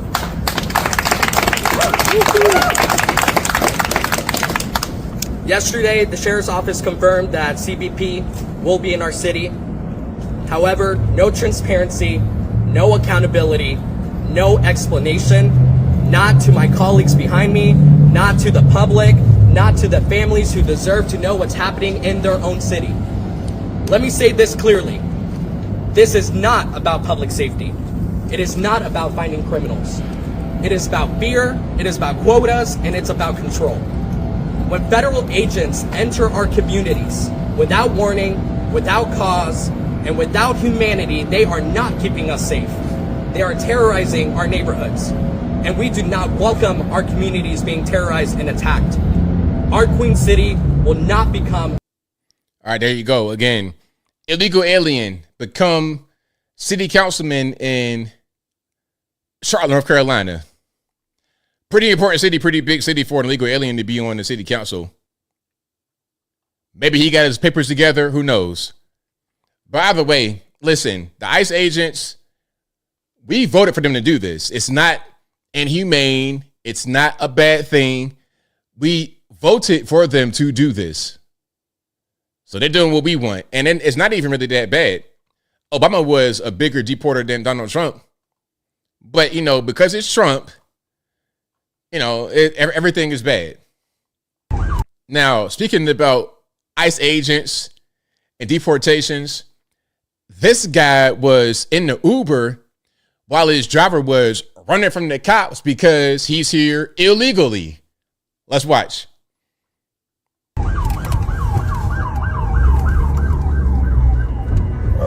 Man, boss. That's them behind us? Yeah. You're a friend of mine. I'm a friend of yours? Boss, I'm supposed to be going to work. You getting me pulled over by police, bro. Close your window. I ain't closing my motherfucking window. I got a warrant, nigga. You getting me by police, man. You see me pulling you over? Give me your license and registration right now. Soon. No, give me your license and registration. Soon, I said soon. What happened? Put the vehicle Let me get out. I'm a night chair employee. I don't know what the fuck is going on. I'm going to work, so I got the wrong version. I don't know what's going on. Let me get the fuck out. I just need it from my supervisor while I'm late. Oh, shit. Hold on, go. Yeah. I got it. Y'all fellas have a good day. I'm going to work, man. That's crazy. Sorry about that, man. It's all good. I got nothing to do with it. I got a job, and y'all got a job. First of all, that was very well handled from the passenger. He's like, look, I'm not doing anything. I'm just trying to go to work. You doing a job, I'm doing a job. So it's okay. I'm not really worried about this. But that's got to be your worst nightmare. You're in the Uber, minding your business on your phone, scrolling the internet.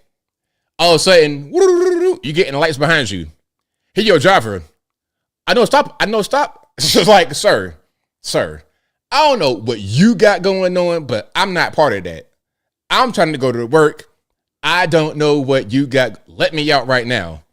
So yeah, shout out to that guy. Hopefully they went ahead and got him because he did speed off. And what kind of car is that? I don't know.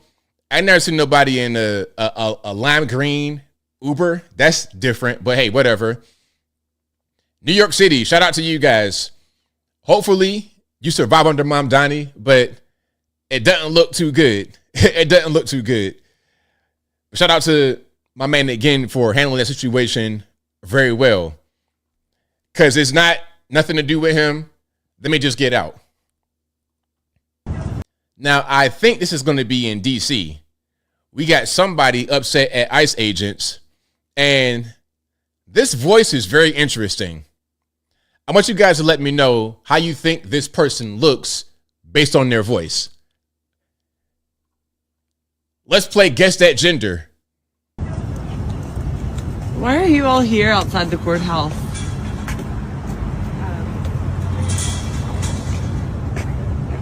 We have a lot of cops in this city, a lot of folks locked up, a lot of people being kidnapped in our neighborhoods. You all, the least you can do is answer our questions. No? You don't have to answer?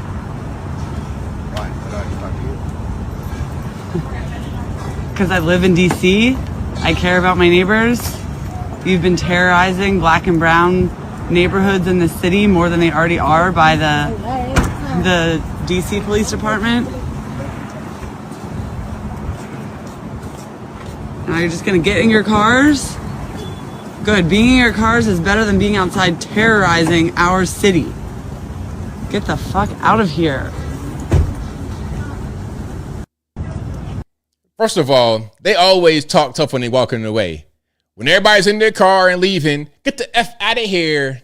It's like, all right, bro, sis, whatever. Look, the voice is a little suspicious. It sounds like a man trying to transition. Okay, the in-between stage. In between the low cut and braids, you got a little, it sounds like that right there, right? So I don't know what's happening. But look, what do you think you're doing by going out there and recording them? What's going to happen? Is a person that's being detained going to get let go? You think if you go out there and talk to him, I'm recording you, that the guy's just going to be, all right, now, hey, I got to let this guy go? Nah, you just getting in the way. You're interfering with the proceedings. And if you get any more in the way, it's time to get arrested. Because we're trying to restore law and order to the streets. We can't have Gotham City. We can't have a place full of illegal aliens. We can't have it. The deportations must go on. And again, it's not even that bad. Obama did a lot more deportations than Trump has done so far. So what's the problem? And you wouldn't be taken into a vehicle, dragged away, arrested, if you just heeded our warning. We're coming into office. If you're here illegally, it's time to go back. And if you need a little bit of help, hey, here goes some money, $1,000, and free plane ticket. What's the problem? You don't want to do that? Okay, now we got to come find you, and you're still going to get deported and banned for 10 years to come back into the country. So what's up? What you want to do? You could do it the easy way or do it the hard way. Why not? Yeah, it's just chilling. They're just chilling. And, all that negativity, all that anger is met with kind of like blank stare. That's probably the best way to handle it, for sure. Now, this man is out there in Portland, Oregon. Now, bro, you are brave to be out there dressed like that. You have on the MAGA hat, a button that says, I love ICE, I heart ICE, and one with Antifa with a line through it. You are very brave, sir. Hey, may God be with you. May the force be with you. Hey, may all the spirits, all the positive energy be with you, because you're going to need it out there in Portland, Oregon, in the belly of the beast of Antifaville. Patrol said today that they arrested 560 illegal aliens in the month of October here. How does that make you feel? Yeah, absolutely. The more the merrier. Get them out, I say. And what's funny about all this is they're doing this for nothing. Trump is going to continue to do what he's doing, and he especially is going to double down in sanctuary cities and sanctuary states. So we're just going to see more and more and more arrests and more deportations. And that's going to help our education system. It's going to help our housing system. It's going to help our country. And I just can't support Donald Trump enough. And I love ICE. So we're handing out buttons to remind people what's important. God bless America. To me, bud. Hey, you want a button? God bless Donald Trump. All right, I love ICE. Really, motherfucker? You gonna threaten me? It's always exciting. Okay, so why are you Border Patrol? All right, there we go. That is Portland. It's Gotham City with no Batman. It's Gotham, no Batman. My man's out here just living life, living on the edge, and the MAGA gear and everything else. I support you 100%. I support you 100%. And I appreciate the Americans all over the country who support the efforts of ICE to restore law and order, to restore civility, to restore some semblance of civilization, real civilized civilization, not just infrastructure and stuff like that, but real civilized behavior. Because what I saw back here, people in the little inflatable suits dancing around, people with megaphones for no reason all throughout the night. Hey, man, get the illegal aliens up out of here and get Antifa up out of here. Get all of them. After we get the illegal aliens, let's focus on some domestic stuff too, or do it simultaneously because we need both. Is he the Batman? Yeah, he is a Batman. There you go. No mask, no disguise, no Bruce Wayne alter ego. He just out there. Like, do something. And he a big man too, so you try to do something to him, it's going to be a little difficult. Okay? He's a tank. So yeah, he is the Batman of Portland. Okay. What would the Portland Batman be called? What do you call him? Because Gotham got Batman, Robin, etc. What do you call the Portland equivalent of Batman? I don't know. But what I do know is you probably need a Batman in Wisconsin and other parts of the country where you have illegal alien burglary rings wreaking havoc.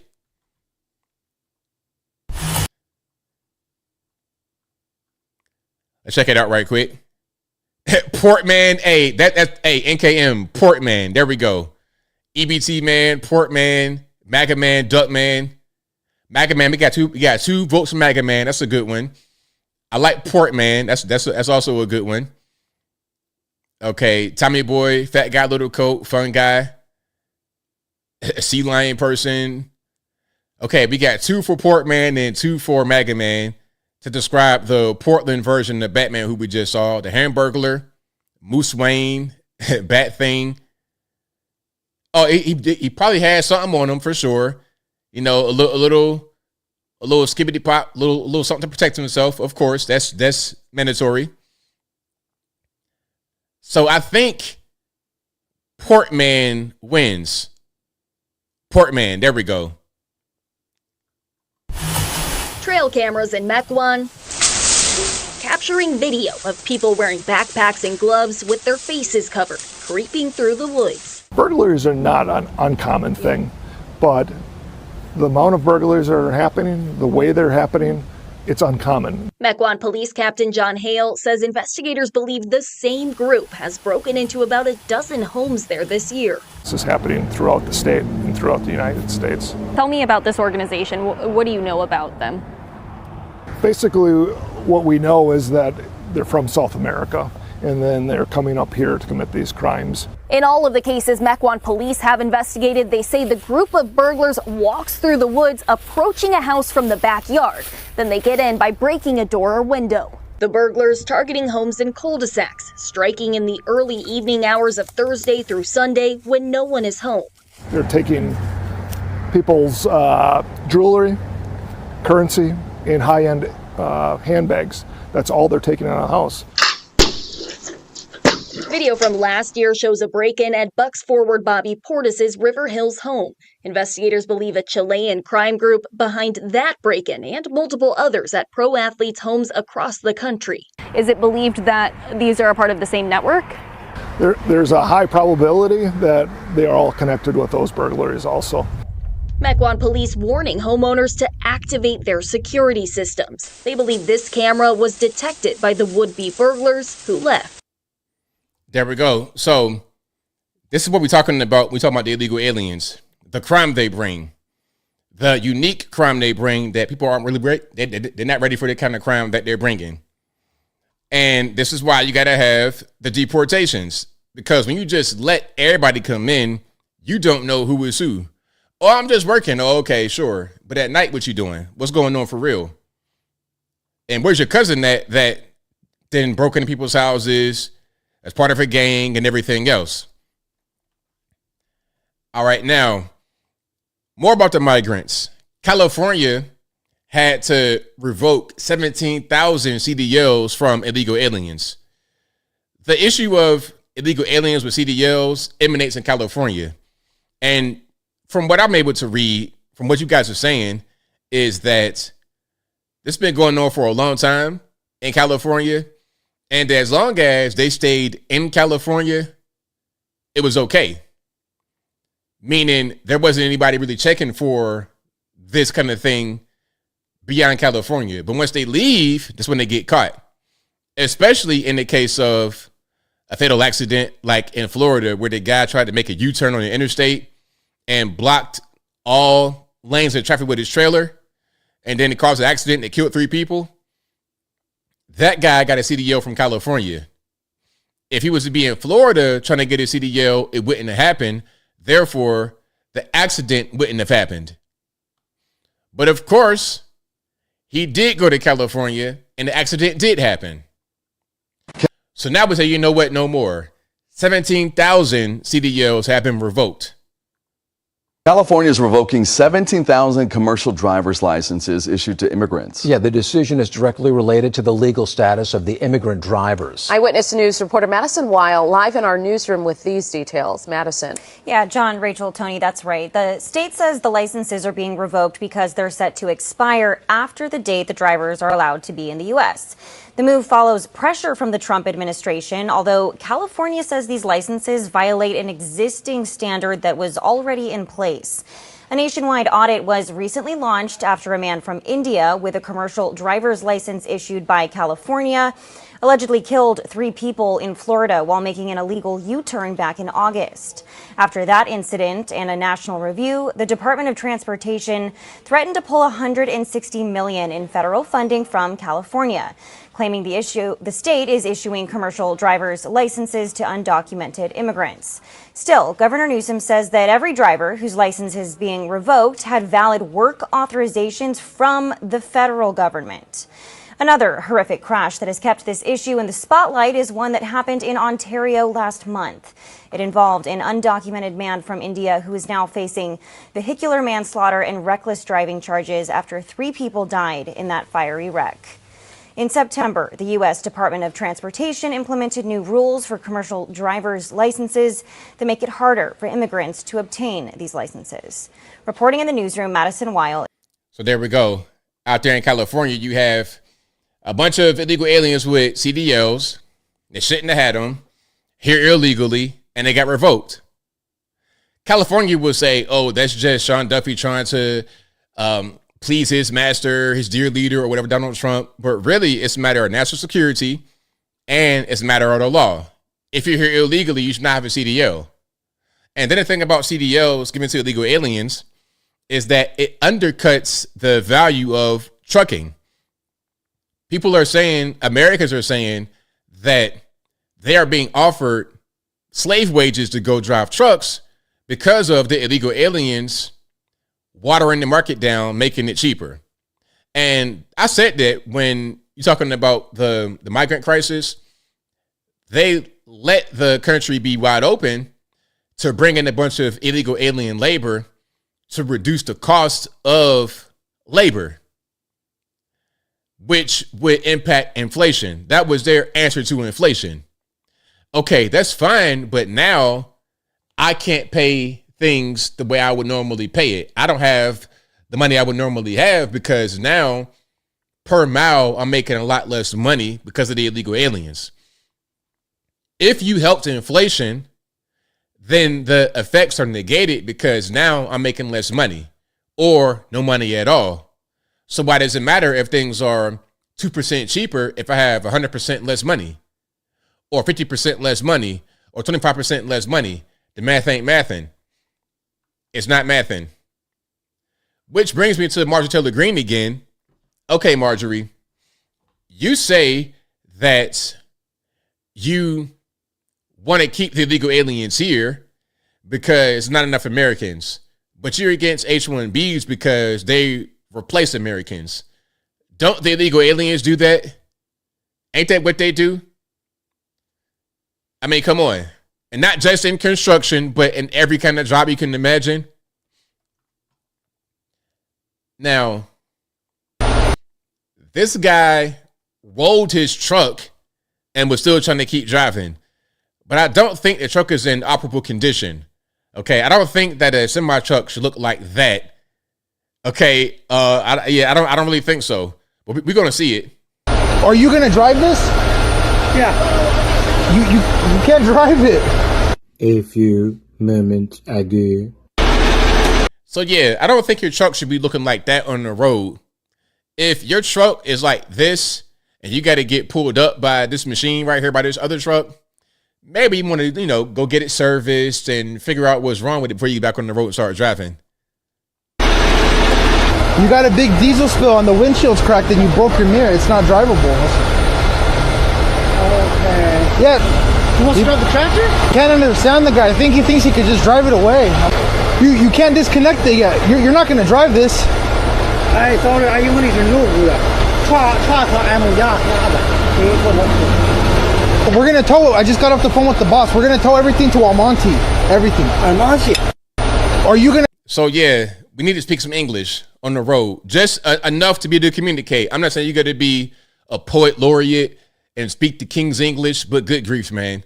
Let's get a little bit of English out there on the road. And this is why Trump had the rule that if you want to have a CDL, you got to speak English. Again, you don't got to be the best, but you got to speak a little bit of English to be on the road because you can't communicate. You can't communicate. You can't read the signs. You don't know what's going on. You just kind of in the way. So, yeah, shout out to the white guy out there to just tell him what's really going on.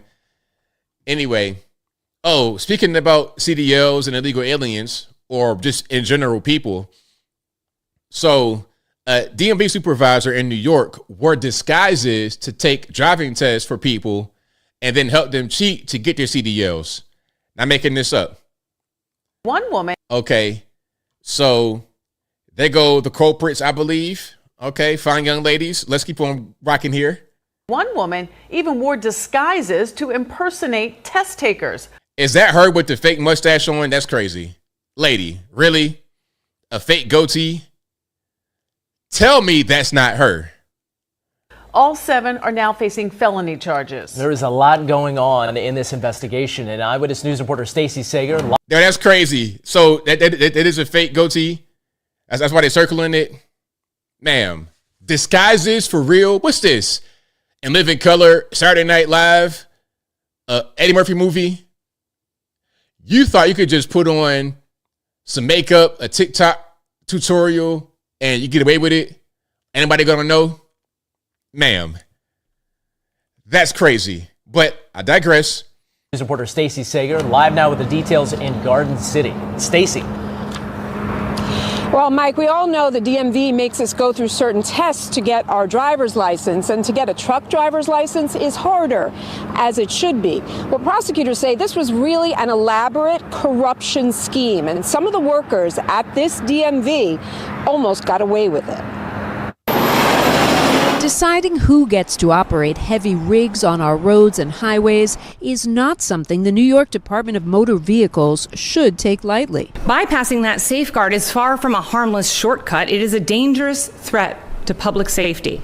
But that's exactly what prosecutors here in Nassau County allege in a 51-count felony indictment against 7 different people, including a supervisor at this DMV in Garden City, Kenesha Middleton, and her sister Jamie Middleton, allegedly taking at least 10 different permit tests for no-show drivers. You can see Jamie in surveillance pictures wearing different disguises, even fake facial hair, as she posed as a man who would be applying for a commercial driving permit. Unreal. Unreal. But she forgot to take off her fake nails. Nah, no way. No way, Jose. Commercial driving permit. But she forgot to take off her fake nails. I think it's pretty poor. The fingernails kind of gave it away. So did another supervisor who acted as the whistleblower. Prosecutors say the defendants charged as much as $3,000 per permit test, 2 of them working these counters so they could wave the phony test taker through. 3 of the drivers who paid the fee ended up with commercial permits, but only 1 passed his road test. James Nurse, who ended up working here at the Town of Hempstead Recycling Center, where he spent over a year and a half driving a truck. A government employee, licensed only through a lie, driving a massive truck through our streets. Back here at the DMV, where everyone else jumps through the usual bureaucratic roadblocks just to get a permit or real ID. That is very disgusting. It's not safe, so it shouldn't be allowed. Although some more cynical, not at all surprised. I understand why someone might do it. I understand the frustration in trying to do it legally. Then you know what? Maybe we'll put mustaches on and put funny hats on and try to go around and beat it that way. And for a while, by the way, it worked. You know what? I kind of understand what he said right there, but nah, you still can't do that. You cannot do that. And it kind of goes to the whole thing about bureaucracy, red tape, stuff like that. But there's got to be an improvement to make it better. But you can't just bypass the process altogether. You can't do that because now it's getting dangerous. Now it's getting dangerous. You can't do stuff like that at all. And then let's not act like, oh, I couldn't do it no other way. You paying some money to do it under the table. Everybody know what's wrong. Yeah, you can't really do that. But anyway, shout out to you guys. I appreciate y'all for rocking and rolling. If you like what you're hearing so far, please give the video a thumbs up. Like the video, share the video, do all that good stuff. That'll help me out tremendously. Okay. This person says, if you voted for Trump, you're a bad person or you're stupid, okay? And I know that's a really big brain take. That is a super genius take, but that is what we're dealing with out here in these streets. Big brain geniuses giving us their 2 cents. Let's watch, shall we? If you voted for Donald Trump, you're either a bad person or not smart. I said that. I stand by it. But listen, we've all done things that we're not. Hold on. Let me just kind of get it out this way. There we go. If you voted for Donald Trump, you're either a bad person or not smart. I said that. I stand by it. But listen, we've all done things that were not smart a time or two. And now's the time to say you made a mistake. Because if you still support him after those Epstein emails, you're just a bad person. Because, like, where's the line? It keeps getting moved, as we know. And I've just had this ongoing debate over the last 8 years, like internally and then also obviously with other people, where it's like, if you're a Trump supporter, I don't want to associate with you. Then sometimes I feel a little guilty and like waver a little, and I'm like, okay, I need to understand indoctrination. At some point, people not holding you to this standard and saying that if you don't denounce this, you're a bad person, it's more infantilizing and insulting than being like, hey, that's bad. Racism, freedom of speech, bodily autonomy, those should have been the line too. But nonetheless, here we are. We're at kids. I don't care how they twist these Epstein files. Anybody on that list, anybody who knew about the list, anybody who conspired with people on the list, there should be no room for you in society. And any of you normie dick-riding sycophants who continue to do mental gymnastics to explain why you're still a Trump supporter, defending sex abuse and pedophilia, while your healthcare premiums skyrocket, you can go too. If you voted for Donald... All right, there we go. So what I see right here is a young version of Marjorie Taylor Greene. It's the same kind of thing going on. It ain't too much brain activity. Bird brain at best. Epstein, that's all you got. You talking about emails.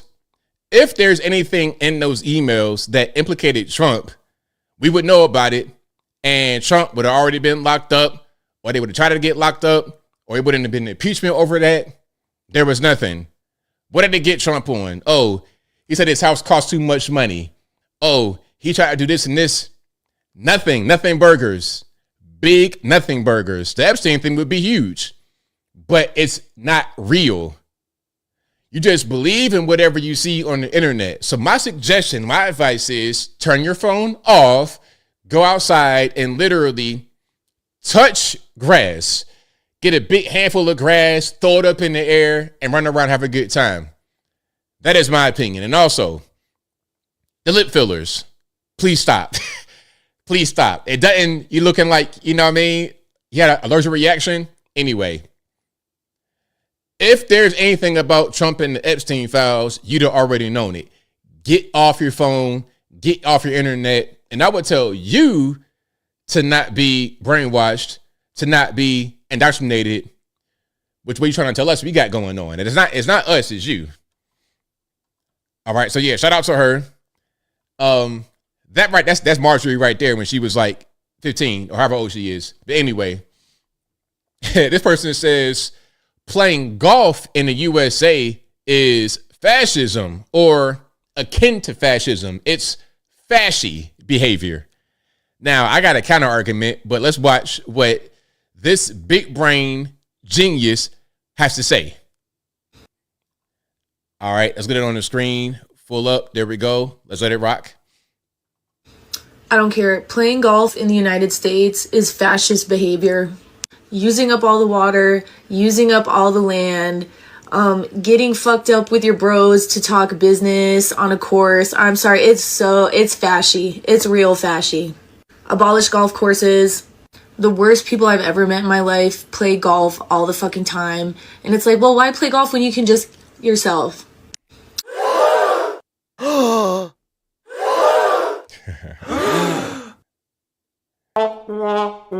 And of course, we got all the Democrats on the golf course playing golf, of course, right? Now, let's talk about it. You're talking about golf courses using a lot of water, right? That's the main thing. Well, they use a lot of water, a lot of land. Do you know what else uses a ton of water and a ton of land? A data center. Now, I know that you don't want to have your internet speed drop by one iota, by one fragment. So if I told you, hey, you know what? Your data center consumes so much drinking water and power, coal, fuel, like gasoline, all of that, we should just reduce your cell phone speed by about 10% to save a lot more water and land than every golf course in the world combined. Would you say yes? I doubt it. You're selective.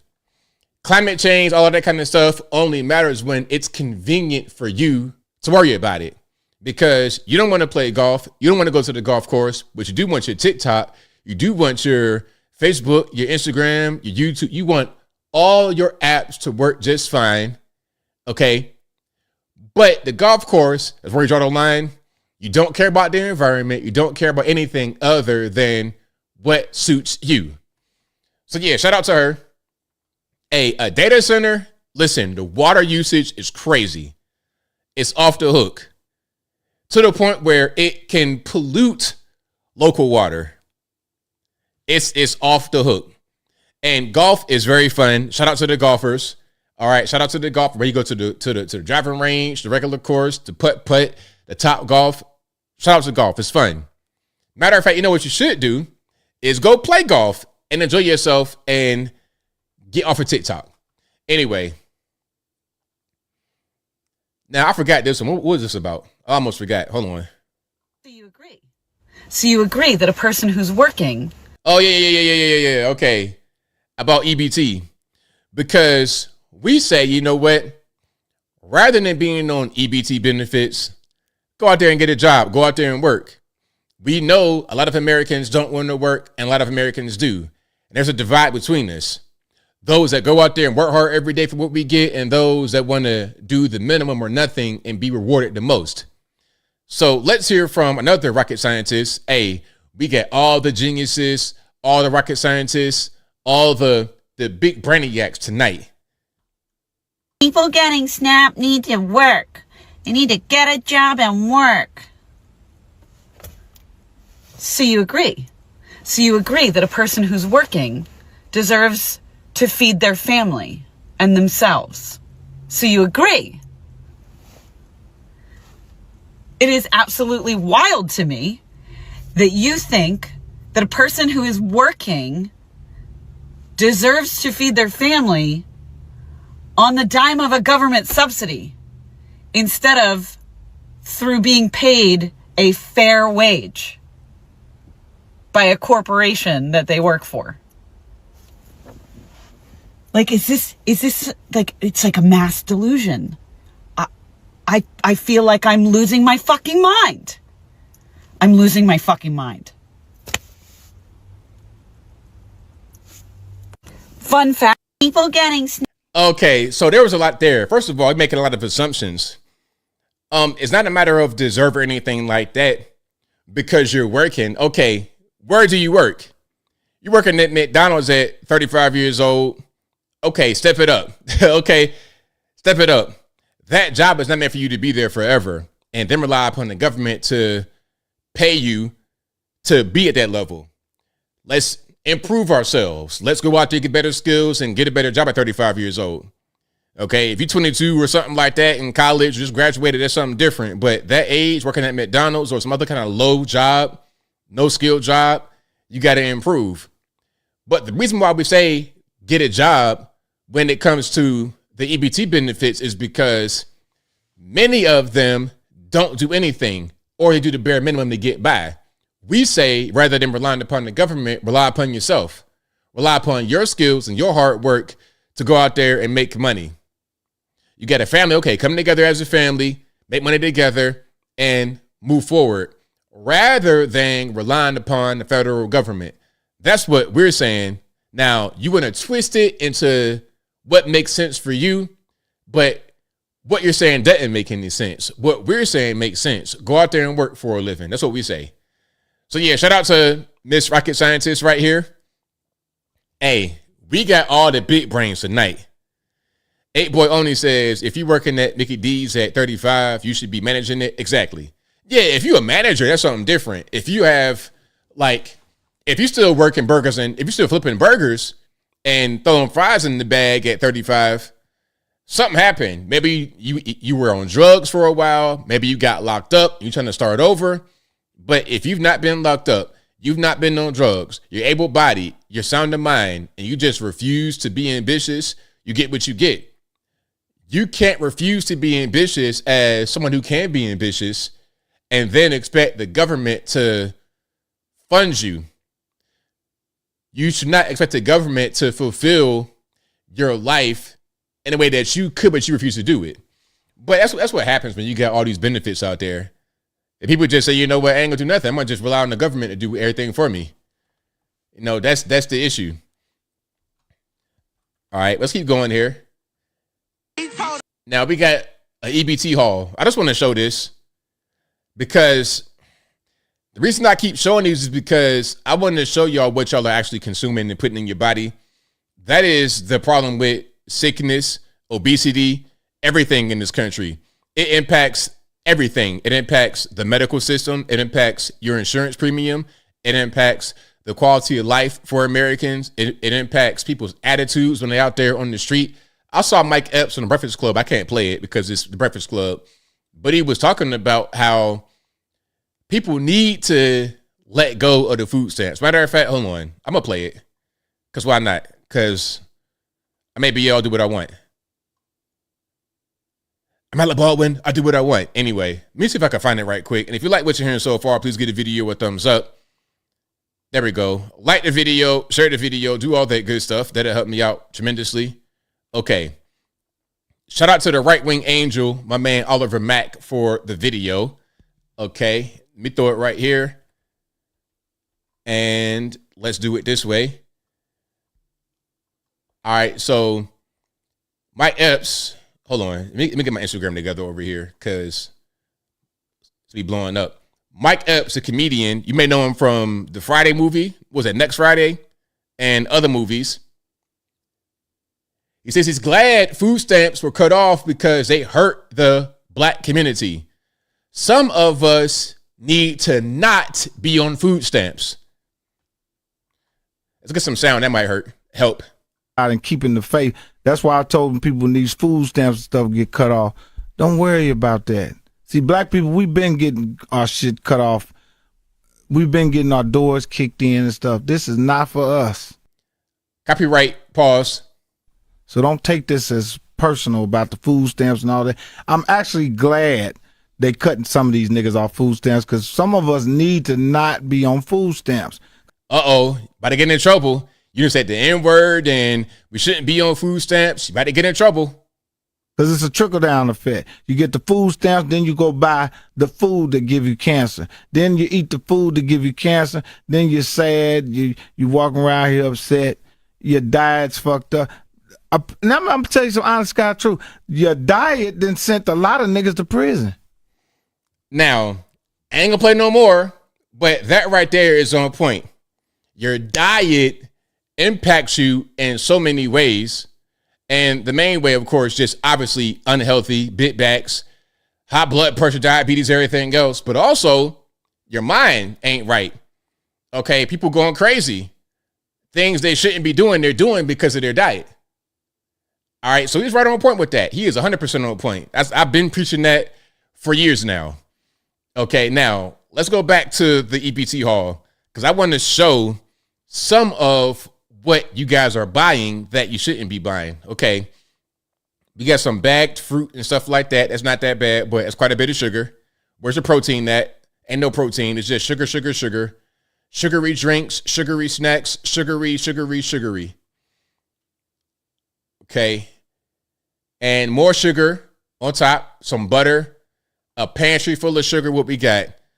We got pasta beans. We got bad rice, cornbread, just all kind of stuff. Yeah, yellow rice, all of that, grits, coconut water. Okay, you got one of those, but a bunch of cereal, flaming hot Cheetos. Look, I've seen quite a few of these, and they go that infamous Velveeta. Why they always got to put? Look, I feel like they're doing these EBT hauls just for me because they know that Velveeta is my kryptonite. When it's my trigger. We all have triggers, things that we see or that we hear or that we smell that trigger us. When I see Velveeta and when I smell it, it's an automatic trigger. Okay. It ain't too much to get it ain't too much you could do to me to get me knocked out. You could punch me in the face, I'm gonna eat it. I mean, unless you're a boxer, then I'm gonna be dead. But if you're a regular Joe, punch me in the face, I'll be all right. But that Velveeta, that's like getting punched in the head by Mike Tyson. That's how it feels to me. But in all of these EBT hauls, I see the Velveeta and a 30-pack of chips. Must you get that many big bag snacks at once? Anyway, we got the little cereal bars. Y'all like Hot Pockets, Pop-Tarts, cereal bars, bags of chips, Velveeta, fake cheese, processed food. That's what y'all like. Okay. It's too much. It's too much. So that's why sometimes you say, you know what? I'm radicalized. Let's go ahead and just end the program. What's this? Ice cream in here? Oh, beef and broccoli. Oh, okay. That's what that is. Interesting. A bunch of frozen stuff. What's that? A corn dog? Corn dogs? Really? Pancakes and sausage. A corn dog in the frozen box. Okay, Minute Maid, more big bag stuff, sour cream, fruit snacks, all kind of stuff. Inedible food. So yeah, please stop, y'all. Please. I want y'all to live. Man. Go to the produce section and get real food. Get real food. Callie says, as a dietitian, ABL, as a dietitian, this is triggering for me as well. Oh, hey, I'm right there with you. I feel your pain. I really do, for real. I feel it right here. Especially that Velveeta, man. That right there. Oh, my gosh. Listen, if I go to your house and we eating dinner and you fix Velveeta, we gonna squabble. Like, hey, why would you do that to me? Anyway, let's keep rocking here. Okay. What is the largest sum you've ever seen on the EBT card? Again, what is the largest sum that you've ever seen on an EBT card? Meaning the monies and EBT benefits that are available at one time on one card. What's the biggest sum you've ever seen on the EBT card? Whatever it is, it's probably not as big as this one. Whatever it is, it's probably not as big as this. Okay. And no pun intended. No pun intended. Thank you for calling New Jersey EBT customer service. Hold on. Let's get some sounds. It's a little low. Thank you for calling New Jersey EBT customer service. For English, press 1. Para español, for EBT, press 1. Enter the last 4 digits of your phone. Enter your PIN. Your staff balance is $23,235. $23,000 in EBT benefits on one card. Now, I have to address the elephant in the room. And again, no pun intended. I have to address the biggest issue in the room. Do you think this person needs that much money in EBT benefits? Okay. We don't got to see their face, nothing like that, but we see some of the body outline. Okay. That arm, Okay, pop out of Sailor Man type stuff, right? The little stomach area, you're looking very well fed. Very well fed. Okay? Nobody would ever say, you know what? This woman's underfed. We need to give her some more money. Where is all that money going? I'll tell you where it's going. It's going to waste, fraud, abuse, probably getting sold by other things. Do whatever you want to do. That's what's happening. $23,000 on EBT for what?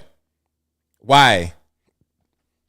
Again, I get radicalized sometimes. I feel like, you know what? Let's just end the program completely.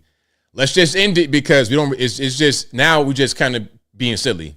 We're just being silly. All right, let's keep rocking here. Now this guy's going to talk about a larger sum on the EBT card. One of the ways that people commit food stamp fraud or SNAP fraud is you get a card and it's got a certain amount of value to it, and then you sell it for less than the value of what you can buy in terms of food, but you sell it for cash. It creates that's the oldest game in the book. The oldest game in the book. And the way it was back in the day, food stamps were actually like paper. It was like monopoly money kind of, that was your food stamp. So back in the day, what would happen is people would sell those for cash. So if the food stamp was like $500, you sell it for $250 or $300 if you want a little bit taste on top.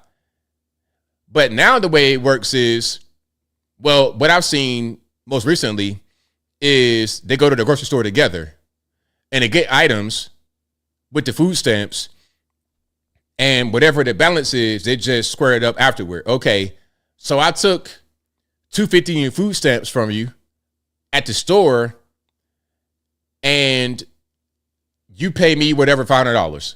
That's kind of the way it works.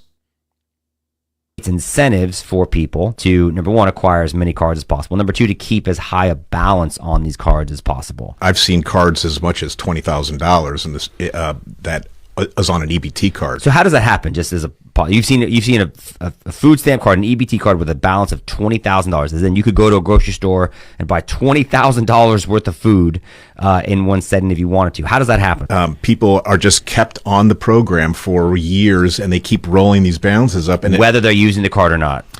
Now they're supposed to get rid of it and expunge the benefits after 9 months. Yeah. But if all you go and do is buy a stick of gum once every 9 months, your balance in your card, even if you're no longer on SNAP, that card is still good. Yeah. It's happening across the country. In fact, the largest that I've heard about is right at around $60,000 on an EBT card. No, 60,000 U.S. American cold hard cash dollars on one EBT card.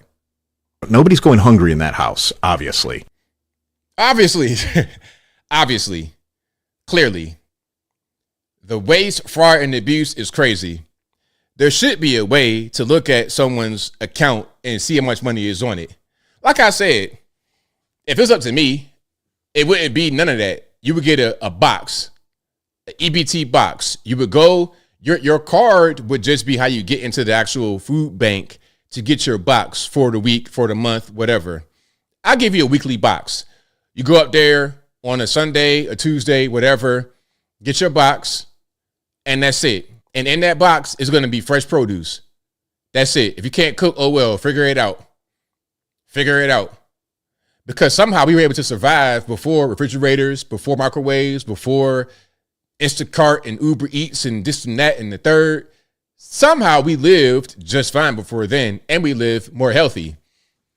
My great-grandparents lived to be 95, like my uncle now, 90 years old, and perfect health, perfect mental, all of that.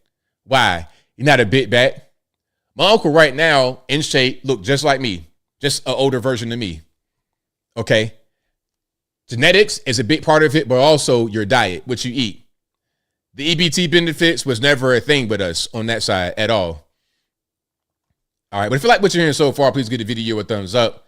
Like the video, share the video, do all that good stuff. That'll help me out tremendously. Now, my man right here says he spent $30 on just a little bit of food at the store. It's almost like it's to the point where if you don't have the benefits, you feel like a sucker because you out there working, going hard, spending real money, not monopoly money, not the taxpayers' money, and you're not getting much for what you purchase. Now, I think this might be a little bit inflated. I'm not really sure where he's living, where this kind of thing costs this much, but let's watch. All right, let's go ahead and check it out. This is Canada. So that explains part of it, why things are so expensive. Our generation is cooked. We're going to be living in our parents' basements until we're 35 because I just spent $30 on 2 boxes of cereal and milk. Like, how do you expect me to move out of my house when that is 2 hours of work right there?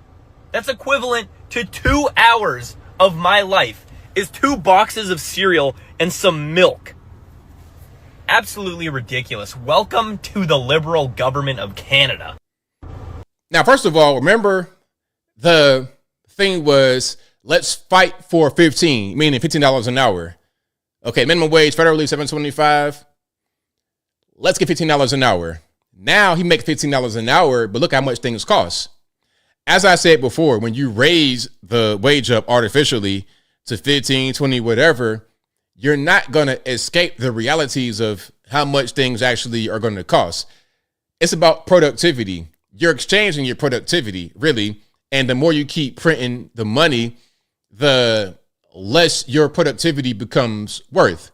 Because there's so much of this money in the cash supply, your productivity is worth less than what it was. You get paid more, but it's worth less. $30 for this right here. Now, here's my suggestion to you, bro.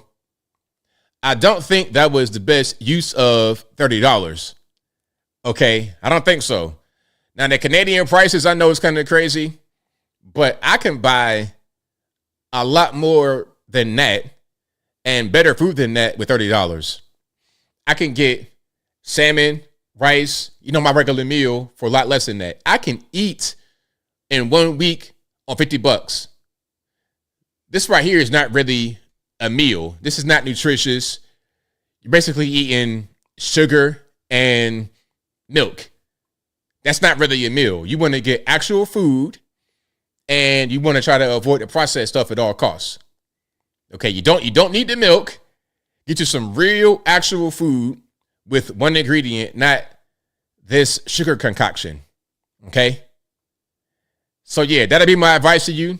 But also, if you think, I'm not saying he does, if the solution to you is let's get the federales involved, how to raise the minimum wage, you're going to be in the exact same situation.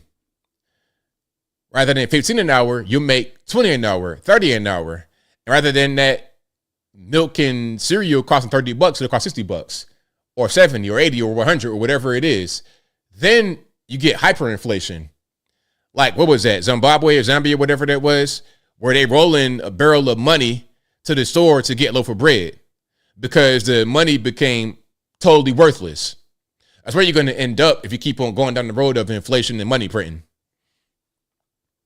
Yeah, $10 per item on average, $10 per item. That's a lot. Now, I'll tell you what I did today. I bought a salmon piece. I got a salmon fillet for $30, but it's a pound and a half, and it was wild caught. I could have got the farm raised, but the wild caught is always better in my opinion. And that one fillet will last me 3 days. That's enough for 3 meals. And I eat 1 meal a day for the most part. 1 meal a day plus like trail mix beyond that. So that's like $10 for one fillet. But my meal will come to a total of like $12 with my avocado, my rice, and my tomato, like $12.50 for my meal. Some of y'all will go to Uber Eats, get Chick-fil-A with zero nutritional value, sugar in the breading, and pay $25 for the drink and then for the sandwich and for the fries. I'm able to get a totally healthy meal for half of the price. Although it costs a lot for the filet, it doesn't really when you look at it. E Loves Winning says, ABL, nobody eats salmon every day. I mean, some of us do. People that's in shape, they do. Okay, I don't know about you. I don't know if you're in shape or not. But a lot of my friends that's really into diet exercise, they eat that kind of stuff every day. Like, I know guys that eat egg whites No salt, no pepper, no nothing. Hard-boiled eggs. I know guys that's real militant like that. I know guys that's vegetarian, raw vegan. I know all type of people that eat a lot of stuff like that. So it all depends. I think the average person is going to eat processed food all day long. Takis and stuff like that. They're going to eat that. They're going to go to Chick-fil-A. They're going to go out to eat to a restaurant. They're going to eat that way. Most Americans probably don't cook as much as me. Okay. And I got to brag on my food. Y'all know me. Y'all know me about my food. I really brag about that. People always ask me, what's my gym routine? Ain't no gym. I don't even go to the gym. I got good genetics, number one. And number two, my diet is perfect. Now, speaking about restaurants and whatnot, this guy went to the Cheesecake Factory for his family of four. Now, how much do you think a Cheesecake Factory trip for a family of four would cost? Mom, dad, 2 kids. What do y'all think? What's the bill going? Excuse me. What's the bill going to be for a family of four to go to Cheesecake Factory? Again, mom, dad, 2 youngins. How are people surviving right now? I just took my family to the Cheesecake Factory, okay? That's not a fancy restaurant. It's a decent restaurant. It's not something you're gonna make reservations at. 2 adults, 4 kids, all ordering off the kids menu with a tip, $140. $140, which is averaging out to well over $20 per person when you're taking kids to go out to eat. I mean, we're blessed, and I'm happy we're blessed. I'm happy that we're able to afford that. I don't want to spend that much, and I don't want to have to afford that at that level. I just don't know how the average American family is getting by right now. I know the data says that the majority of people are not getting by. The majority of people are living paycheck to paycheck, and credit cards are maxed out. But when something like the Cheesecake Factory, something so simple, costs $140 for a family of 6, it just kind of seems insane. I don't know if we can ever go back to the level that we were at, but I don't know. What do you guys think? What is that normal? Do you think that that's just normal life, and that's what the Cheesecake Factory should cost and normal restaurants should cost? Let me know. How? That's not that bad, bro. $140 for you and your kids and your wife. That's not that bad for Cheesecake Factory. That's actually kind of like regular. If I go to a regular, like Italian restaurant with a date, it's just me and a date. Okay, you get your entree, 2 drinks. You paying about $125 with the tip on the low end. That's not even really that bad. So for a family of 4, family of 5, or whatever, $140, that's not that bad at Cheesecake Factory. Now, if you want to pay a little bit less, Applebee's, Chili's, but it won't be that much less because the entrees are like $15, maybe $20, somewhere right around there. So once you add up all the entrees, and you might want to do an appetizer or something like this, and you might want to get a drink for yourself and your wife if you're going to do that with the kids there, it could easily be $125, $150. That's not that bad. So yeah, that's pretty much about normal. I mean, maybe at one point in time it was not that bad or that expensive, but 2025, yes, that's what it costs. That is what it costs.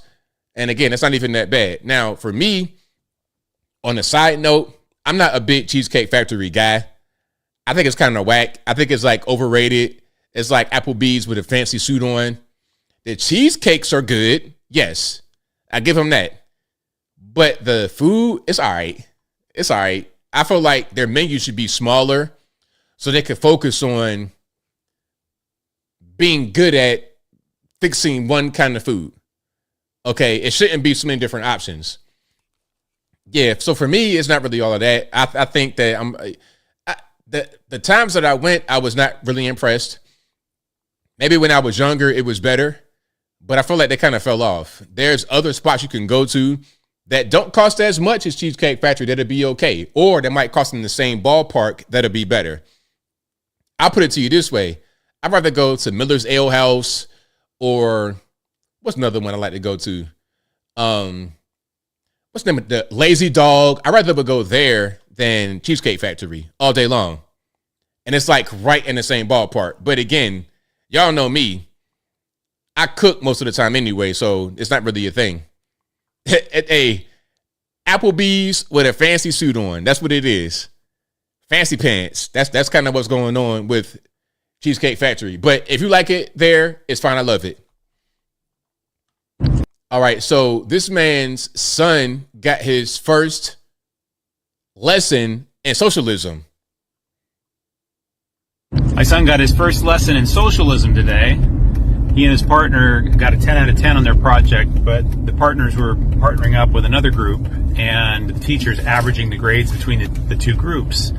So I said, well, son, that's socialism. He goes, well, what's socialism? I said, socialism's when you work really hard to get a 10 out of 10, like he did, and then the government reapportions part of that 10 out of 10 to somebody else who didn't earn it. So there you go, son. There's your lesson. Yay! 100% correct. 100% correct. If I work for a living, I earn money, I do well for myself, I should enjoy the benefits of that. The fruits of my labor I should enjoy. What I make shouldn't be taken and then just dispersed to others. My effort should not be taken away from me and then dispersed to others. Let my efforts be for me. Now, of course, you in society, you got to pay taxes. Okay, cool. But the idea of whatever I'm doing being dispersed to others and then I'm on the same level as them, it doesn't make any sense. That's animal farm, right? Everybody is quote unquote equal. Doesn't matter if you work hard or you don't. Everybody's equal except for the politicians. They're fat and happy, sitting high on the hog. You working hard, get education. You hungry, no food. But people who don't work as hard as you are on the same page. That's not right at all. Not in the least bit. So yeah, shout out to my man for his son learning a lesson in socialism. Okay. Hold on, I'm reading some of the comments here. Greg says, Applebee's fed us veterans a free meal. Waitresses love the tips. Hey, it's a good restaurant. Applebee's, they've been around for a long time for a reason. Olive Garden, Applebee's, Chili's, Outback Steakhouse. What's another one? Smoky Bones, Miller's Ale House. These are all good spots to go to. Longhorn Steakhouse, they're always packed. Always packed. You know, because people know what to expect from it. Okay, I've been here before in Paducah, Kentucky, and it was cool. I'm going to go back to it. Okay, when I was driving one time up to Virginia through Tennessee, and I went to Bristol, they had a spot right there. I forget what it was, but it was right on point. It was run pretty well. The food was going to be consistent. It's cool. Not bad at all. When you go to some of these smaller restaurants, little upstart joints, it could be hit or miss. Now, I've been to some restaurants where you order in food and it comes out, it's like, what's this? Like, what did this matter on my plates? I cannot eat it. But anyway, shout out to you guys. I appreciate y'all for rocking and rolling. If you like what you're hearing so far, please give the video a thumbs up. Like the video, share the video, do all that good stuff. That helped me out tremendously. Now, have you ever been somewhere and it's packed? Tuesday, 1 p.m., packed. And you're wondering, does anybody work? My man right here is in that same situation. Let's watch.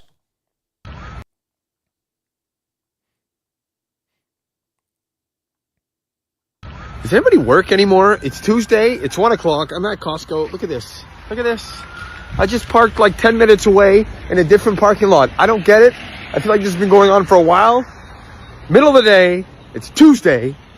I host a morning show. I'm on the radio. So like I'm done early. The rest of the world should not be out like this. The lineups, it doesn't make any sense. Anybody else feel that lately? Is it? Yeah, sometimes I feel that. I'm like, what's going on?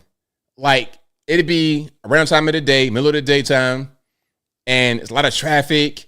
It's just weird. Now, sometimes, first of the month, whatever, EBT card refresh time, it's more traffic, it's more volume.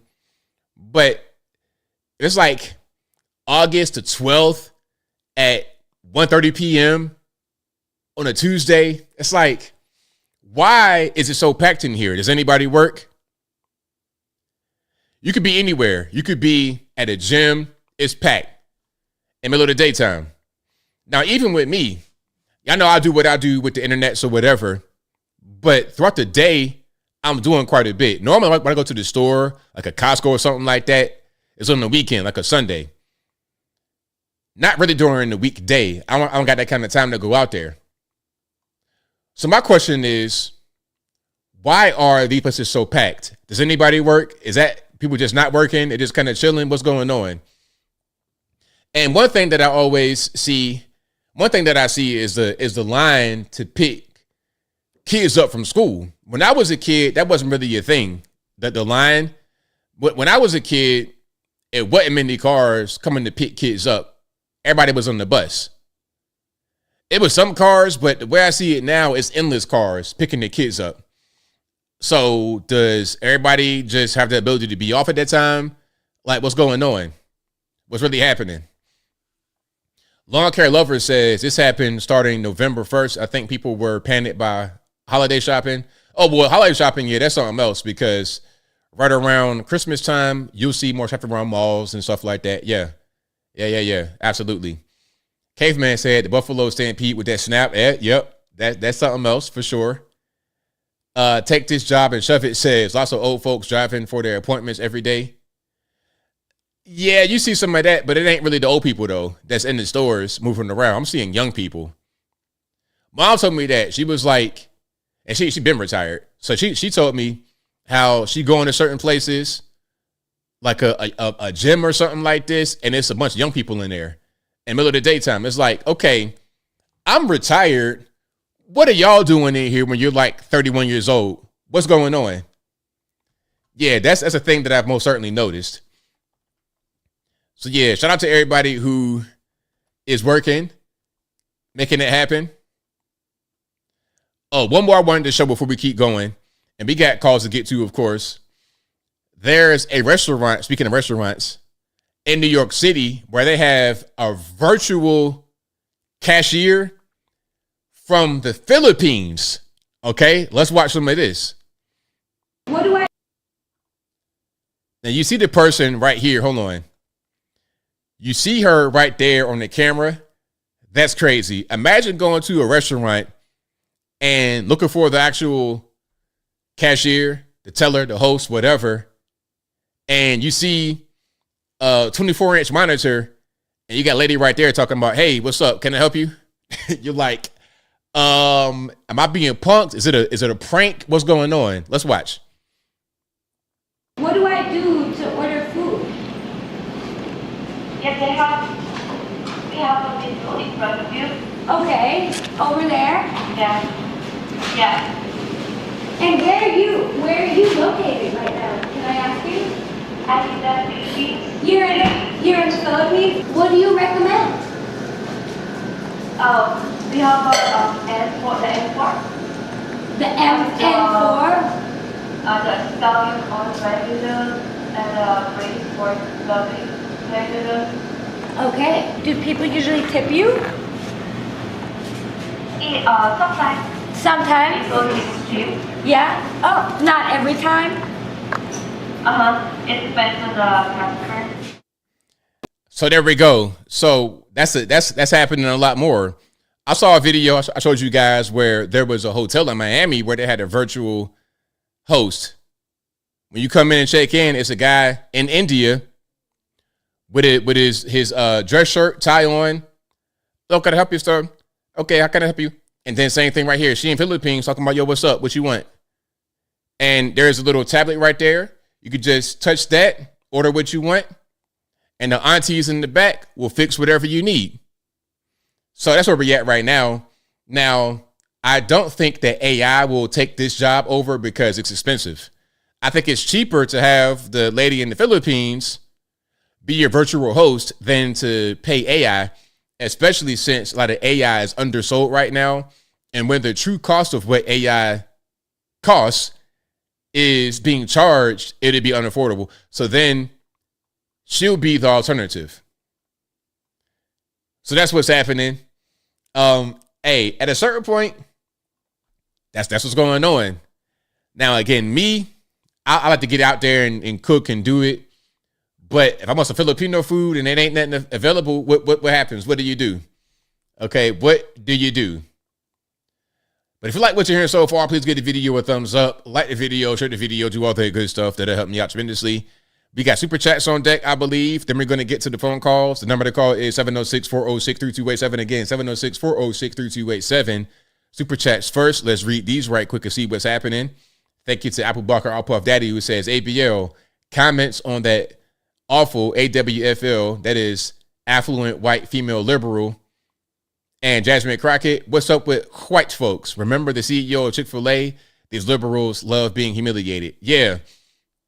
Yeah, I played that last time on the previous stream where the lady had kissed Jasmine Crockett's feet.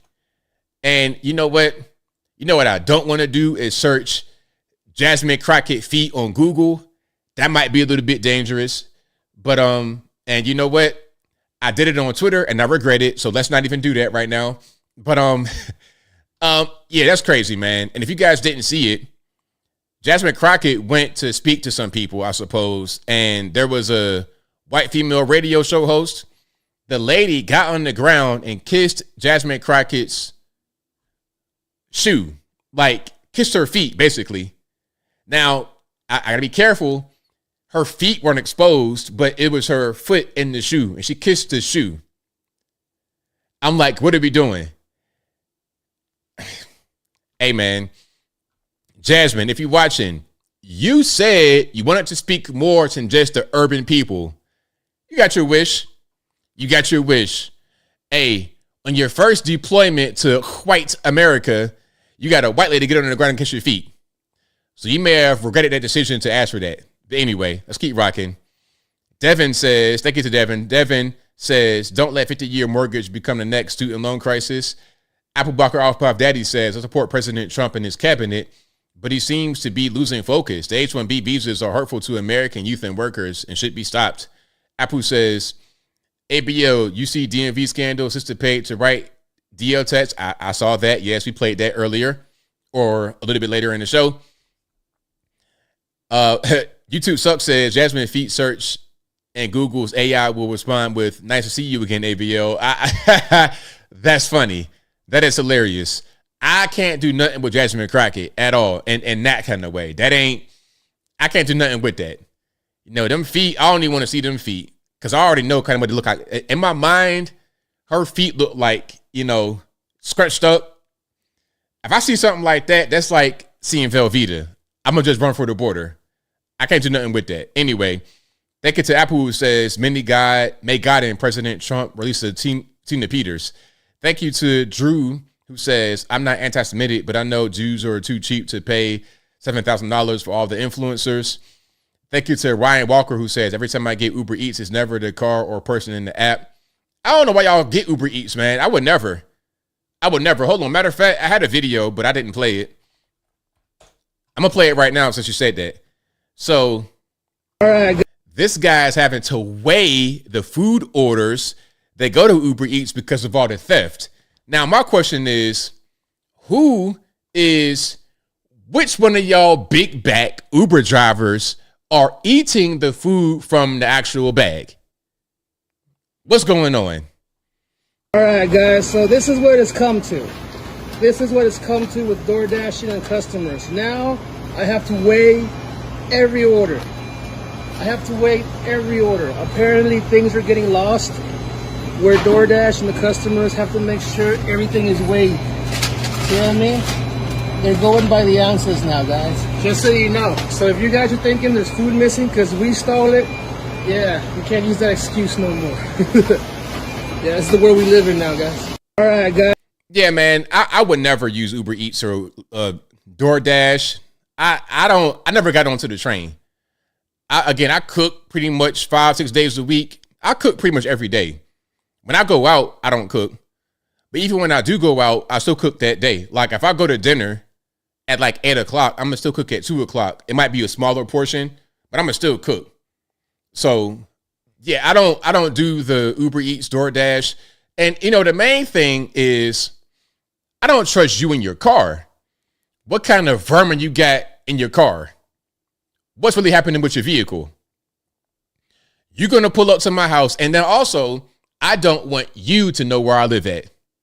I don't want your rust bucket to pull up to my house and you'd have been having your hands in my bag, eating my fries, drinking my drink. Don't worry about it, bro. It's okay. I'm the kind of guy to order a pizza and pick it up myself. That's what ABL does. All right, let's keep rocking here. Super chats. Thank you to Trumpinator who says, I get off on the hate, ABL. Thank you to Lothair, who says the only thing Trump was accused of is having a mouthful of Clinton. Trump's not the predator. Okay, I don't know about that one. The whole Clinton thing. Thank you to Twisted Clown, who says I heard wheelchair guy wants TP get a CDL and hold on. I heard wheelchair guy wants to get a CDL in California. And you know what? That was the craziest moment in my life.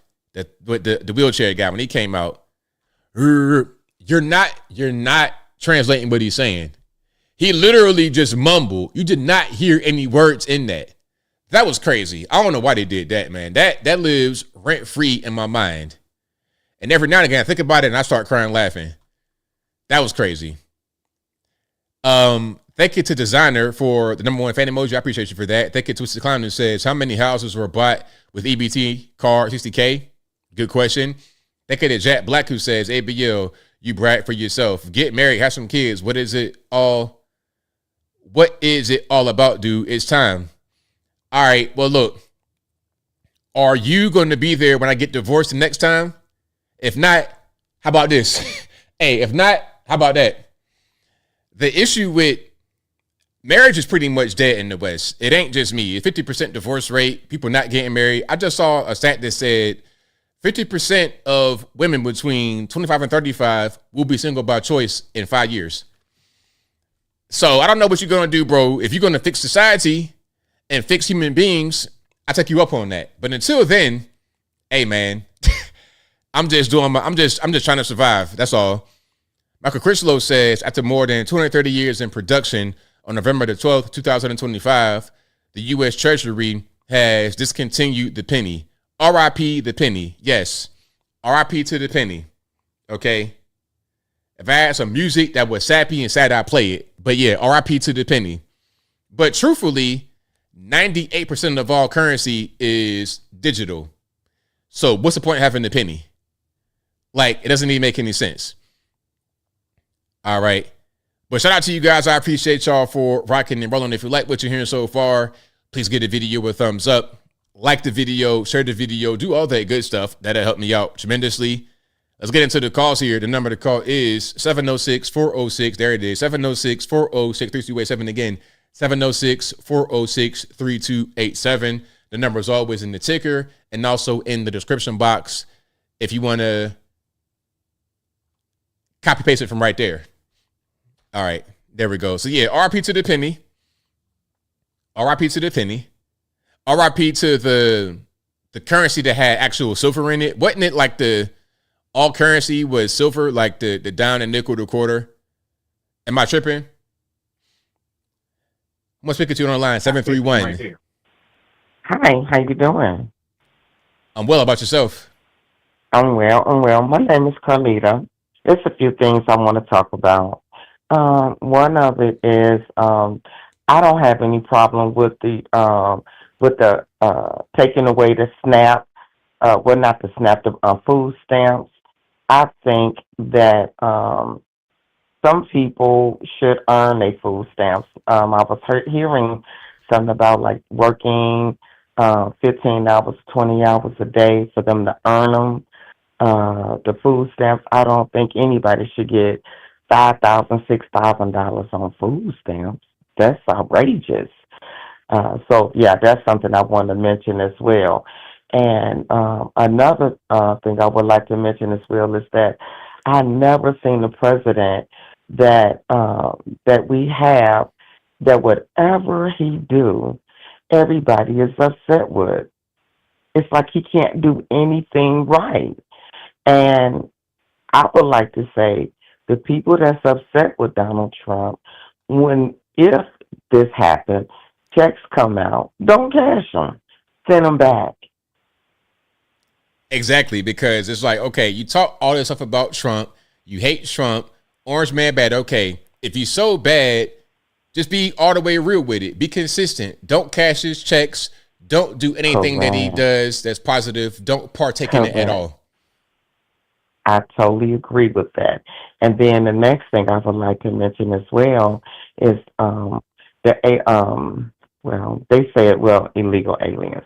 if you are not here legally, you should go back. Until you could, I guess, I don't know, if they send you back, maybe you can do the process legally, however, but you should not come here illegally. And I don't understand why the Democrats, well, I do know it's about money, to keep fighting for them to stay here. They already know that it's against the law, so they should not do that, because that's what's keeping the people that's in that's outside the government, well, outside of the politics, people that's in the community. I would say that's what's keeping everybody going against one another, and that is not right. People going against one another trying to protect the illegal aliens, and that's not right. And the government is doing that, and people fail to realize this is what's happening, and people on the streets are going against one another. And we have to live around one another. People are upset if you're against it, and they want to go against you because you want to leave. It's okay I feel that it's right for ISIS to send illegal aliens back. I don't see nothing wrong with it, but you really can't say too much because people are going against you. And if you're in a certain community, it's more majority than it is the less majority. So I want to say that. Right on, absolutely. Yeah. So, and then too, second of all, I think you should not go against the getting married again. Just because you got divorced once, that don't mean it's gonna happen again. So I just want to keep you in mind. Don't think that way. Have a great day. I enjoyed your show. Thank you for the call. I appreciate you. Mm-hmm. All right, shout out to the caller. Great call. And shout out to you guys as well. You guys are the best audience anywhere on these interwebs. If you like what you're hearing so far, please give the video a thumbs up. Like the video, share the video, do all that good stuff. That'll help me out tremendously. Right on. And again, the number to call is 706-406-3287. The number is always in the ticker right there below me. Also in the description box below. And I asked somebody, but I think I might have hung up on them by accident. So yeah, shout out to the first caller. We got more calls coming in, I suppose. But yeah, the whole getting married thing, that's going to be something that I don't know who's going to be able to fix that anytime soon in the West. The birth rate is low. The birth rate is low worldwide for a reason. It's not just a phenomenon happening in one place. All right, let's go. 859 on the line. What's it to? Hey, ABL, how's it going? Friend, Luciferian friend, Luciferian Libertarian, how's it going? A combination of Hamia Malayan, doing the 420 as usual. What's up with my brother? Everything good, man. What's going on? Oh, fantastic! I called up the show. I was listening to it. This whole kerfuffle. I agree with you about Kraft cheese. That it's spongy feeling in the taste. I'm not a fan of it myself, my brother. And you were talking about like health and finances and stuff like that, and the whole EBT thing. Man, I grew up around the projects back when I was younger, and I've seen so many people take advantage of that system. And like I said, I've seen it before all this stuff having taken advantage of, like a couple $1,000s on food stamps. While my mom and like a lot of my relatives only have about maybe $30 to $40 grocery stuff. It's crazy. And it feels like, and you're right, it feels like you're getting duped because you're not taking advantage of the circumstances and stuff like that. So it's like, I'd be seeing these people, even at like convenience stores, like thousands, couple $1,000s. And it's like, man, what do you do for it? It's like, man, like, what's up with your deal? It's like, nah, I just don't work. It's like, there's no excuse at all. Like, I understand if they have a mental health issue or they have physical issues, but man, it's just they just don't want to work, man. It's crazy, and they take advantage of the system. And I see it right in front of me almost every day when I was younger. It's crazy, man. And they wonder why they're mad at the president or the government. It's silly, They did to themselves. Am I right or am I wrong? Now you're on point. Oh, definitely. And also the junk food they eat, they're not going to live that long. And off of the junk food, and especially if it's our tax money. I mean, in all fairness, the food that the sugary foods and stuff like that, that's not even, I wouldn't count that as food. And you're absolutely right, because you are not full right after. You are hungry after an hour. It's crazy. The liberal, also I wanted to say, the liberal media makes up so much lies up. They make Donald Trump look good in comparison off of the lies they do, and it is crazy. Like I've criticized Trump on here, called up, criticized Trump, but the media, the liberal media, makes him look good. They try to make him, calling him a predator and all this other stuff. The only proof they had was maybe something questionable between Bill Clinton, but that's about it. Hey, I'll talk to you guys later. Luciferian Libertarian out. Much love to you. And you know what? Hey, you know what? The legend, the Trump, love him or hate him, the guy is a legend, Trump. And he has done so many things, good, bad, maybe otherwise. But if he's only guilty for the Bill Clinton thing, no judgment on that. And I think if the liberals are hypocritical who would judge Trump on that, especially if they claim they're open-minded. Much love to you guys. Much love to you guys. I'm out. Hey, for the call, man. Definitely appreciate it. No problem, man. I love you when you take my phone call, man. Much love to you. All right, now. Somebody for the call. Most certainly appreciate them. All right. And shout out to you guys as well. You guys are the best audience anywhere on these interwebs. And you know what the call is. You know what the number is, 706-406-3287. The number is always in the ticker and the box. And I appreciate all of you guys for calling in, for watching, for retweeting, super chatting, whatever you do. You know I could not do the show without you. All right, let me read some of these. Velveeta orange glue. Yeah, it's terrible. It's awful. The smell is the main thing. The smell and the texture combined. It's just like, how can you eat that? How can you be a human being and eat that? I don't really get it. I never could eat it. Maybe it's just my particular biochemistry. I don't know, but it's just, some of y'all might be able to bathe in kryptonite and it don't affect you, but I can't. Okay, I can't. Okay. Sue says Velveeta was good back in the 70s. I bet it was. But then you get stuff that's like overprocessed and made cheaper, and they try to improve it, but it's not what it it's not what it used to be. So who knows? Excuse me. All right. SR says the chances of getting divorced are the second chance. Hold on. SR says the chances of getting a divorce the second time are higher. Exactly.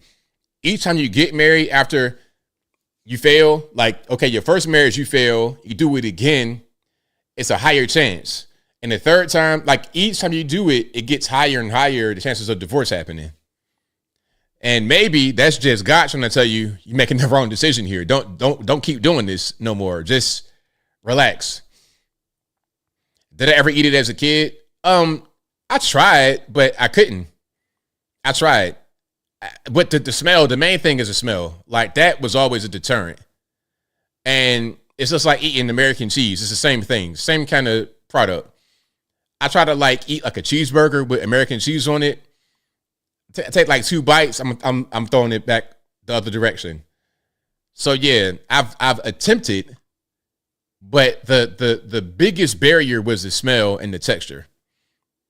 Yeah, I've been divorced for a long time. I've been divorced for years, but I don't want to talk about that too much. So y'all probably don't know. Y'all probably saw a wedding or something years ago and just remember that, but you don't really see the other part of it. People are always going to tell you, get married and do this and do that. But then when you get divorced, ain't nobody going to be there to help you at all. But if you get married and it lasts, I say it's a beautiful thing, man. If marriage works, it's a beautiful thing. But if it doesn't work, it's not so beautiful. Okay? It's not so beautiful. But yeah, shout out to you guys. Shout out to everybody been married for a long time, got kids or grandkids. Shout out to you guys. I appreciate y'all for doing what you do to keep society together. Hello there, says Captain Crunch was good 75 years ago too. Interesting. Okay. Was I only married once? Yes, just one time. I was only married one time. Yeah. I could get married again. It wouldn't be no problem, but I don't think that I would do that. Getting married is easier than staying married. That's the getting married problem. That's nothing. Are you going to stay? Are you going to be on the same page for the rest of your life? That shocks you? Don't. It's okay, Jennifer. Don't. It's totally fine. It's okay. It's not for everybody. That's right, Sue. It's not for everybody. Taylor says, Ain't no point in getting married these days except for tax benefits. It's not even no tax benefit, but I'll talk about that in a minute. 543, you're on the line. Who am I speaking to?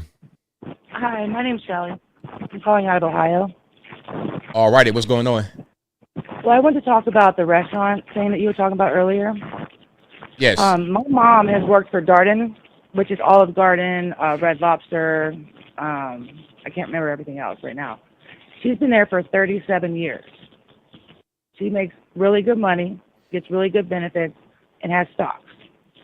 So, like, that can be a career. And I think people are missing out on that. Oh, yeah. I say if you have a situation where it works for you and you're able to live where you want, then go ahead. But if you're working at McDonald's, flipping burgers, minimum wage at 35, you might want to do something else. Why? Because you're not able to actually fund your life. Well, you used to be able to. My grandma worked in restaurants for most of her life, and she bought a condo, and she was not, single after she got divorced, and took care of her grandkids, and had Christmas and Thanksgiving and everything else. Also, you have to consider, like for myself, when I was in college, I worked at a restaurant to put myself through college. Before I went to college, I started working in restaurants at 14 years old. Never really worked 40 hours a week. I had an apartment, my pets, vacations, parties, ate out every night at Outback and, wherever I went, and had clothes and a car and working at a restaurant. So were you hold on, were you a server? Yes. That's different. Wait now. That's different because you're getting tips. Let's not ignore that part. Okay. So that's different than working in the back of the house now, where you don't make tips and you make minimum wage. Okay. Well, to counter that, I worked at Olive Garden too when I was a teenager, right? And then when I went to college to be a nurse, and I had my son, I needed like a little part-time job. So even though I had a college degree, I went and made salads at the Olive Garden. And the dishwasher was the same dishwasher that was there when I was a teenager. He's married and has children. So it is possible. And you gotta remember, we need that business. Hospitality is like part of culture. Every culture around the globe eats out. Well, I'm not speaking against restaurants. I used to work at a restaurant too, Oak Country Buffet, 5 years. So I know about restaurants in and out. I'm a good cook. I did line cook, food prep, wash dishes, clean the bathroom. So I know about working at a restaurant. But my point is that if you are not making the kind of money you want to make and you are not advancing at all in your life, you might want to try to do something else to be able to get to where you want to be. When you get to be older, especially, you might want to do that. Because I knew my job at a restaurant was not going to be forever. When I knew, okay, I'm doing this right now while I'm in high school and college. And while I'm in college, I'm going to get better skills to be able to get beyond this and keep moving up in my life. That's exactly what I did. So are we pro-college or are we anti-college? Which one is it? Well, it depends on what you got going on. See, I went to college, but all I have is an associate's degree. So I didn't do the whole 4-year thing. I did not waste my time on a useless degree and spend a bunch of money and rack up debt. What's happening is people are going to a 4-year college, getting crazy, big debt on their back, a mortgage of debt with no valuable degree. That's when I'm against it. But if you're going to go to college for a specialized skill or a community college where you have minimal debt and it makes sense what you're going to do in the future, then I'm for it. Okay, well, see this. So when I worked at Olive Garden, it was always, the white men, what are you in college for? Like, assuming, what are you in college for? And I felt like a loser. So honestly, I was living life. I was doing awesome for myself, for real. I had a nice apartment. Everything. It was a great life. I was living it up, right? I should have been, feeling bad about myself. Okay, so I go to college. I get an LPN degree. I do research. I'm real quick. I quit my waitressing job to get a quote-unquote real job, working as a lead at an apartment complex. Guess what? It was an income restricted. It was all immigrants all over the world. The church was bringing them in. And I was pissed. We all were pissed. Because we were struggling, eating grilled cheese. Right? I took a $13,000 a year pay cut to get a real job. And the immigrants had their apartments furnished. This was 1999. Apartments furnished, food, rent paid, everything else. Yeah, we were pissed. They were also the immigrants that were building in the suburbs for white flights. Anyways, while I was working there, everyone I worked with was like, help me with free. What am I going to do? What's the big return on my investment, right? For a long time. So finally, I'm like, I'm going to be an LPN. It was 18 months. I graduated with $7,000 in debt. My first year on the job, I made $35,000 a year. That's pretty good, don't you think? I'm having a really hard time hearing you. Are you like driving or something? I'm on a cell phone, but I'm saying, did you hear what I said about when I went and got my degree for $7,000 in 18 months? I made $35,000 my first year. I mean, it sounds good. Right. Okay, so 5 years after I have my degree, I'm working in the emergency room, loving my job, looking forward to going into it every day. I'm 25 years old, and then the government says, you need to have an associate's degree to keep your job. So I go back to college, pregnant, gave birth on a Sunday, taking finals on a Tuesday to get my RN degree. Now I have, $65,000 in debt. And I just gave it up. I just walked away from nursing. So that's I remember that's the situation, the position a lot of people are being put in. Because you're promised, well, you'll get a $20,000, sign-on bonus to pay off your loans type of thing. So here I am now at 45. I have a house. I'd rather go be a waitress than be a nurse, honestly. Okay. Well, I mean, it makes sense because you can make money from the tips. Like I knew people that were waitresses back in the day. All country buffet, they made plenty of money. They made more than us because you're getting the money from the front of the house. So yeah, right. I mean, my point. Hold on, wait now. Let me talk. My point is, you need to do what's best for you. And if you are struggling in your career, you're not making any kind of money, take a look at yourself and see if you are like you have no ambition. If you have no ambition, you don't want to succeed, and you're struggling, then that's a you problem. So if your life is good and you're happy, then that's fine. Okay, but why is that a you problem? I mean, I don't want a bigger house, right? Okay, like I said, if you listen to me, I said if you're happy with your life, then that's fine. If you're not, then do something else. Right. Okay. Well, if I didn't get rid of my student debt, which I settled with pennies on the dollar, I sat and listened to what's that debt guy, Dave Ramsey, right? And what I heard, he was like, if you were delinquent on your student loan or credit card, he said, don't pay it, settle with them. But if you were up to date, he said, keep paying them. I had a baby, he was sick, whatever. So I'm like, you know what? I'm going to take a chance. So for 8 years, I did not pay my student loan. And every time they called me, I was like, I'll pay you $50. I'll give you $25. And eventually, I had like a $7,000 loan. I paid it for like $400. And that's when I bought my house. I got rid of all of it, and that's what I did. All right. Well, thank you for your call, though. I definitely appreciate you. Thank you for your call. All right. I don't know. Kind of like she's a little angry a little bit. Do you like your life or not? I don't understand what's going on. So my point is, listen, if you like your life, you good, you're not trying to get more money, then be a waitress, do whatever you want. But if you are having a hard time and you're talking about, I want some more money, well, if you are washing dishes at 45 years old, let's try to do something else. Let's try to advance in our life. Simple. So let's go to 646 on the line. Who am I speaking to? I'm calling about your show tonight. I want to say that Black American kids need to go to school and get a trade rather than going to college, and then that way they go to a prison, and then they be able to get a job in the near future. Well, I noticed that when I was going to trade school, a lot of immigrants be in the trade school more than Black American kids doing. That's why they're able to say that Black Americans are lazy, because a lot of our kids that grew up in this generation don't have a trade. That's all I wanted to say. Thank you. Thanks for the call. Appreciate it. Yeah. Nice. Right on point, though. Got to get a trade. Got to have skilled trades, things you could do with your hands, because that's always going to be in demand. Okay. Ain't no AI yet that can go build your house for you. Not quite yet.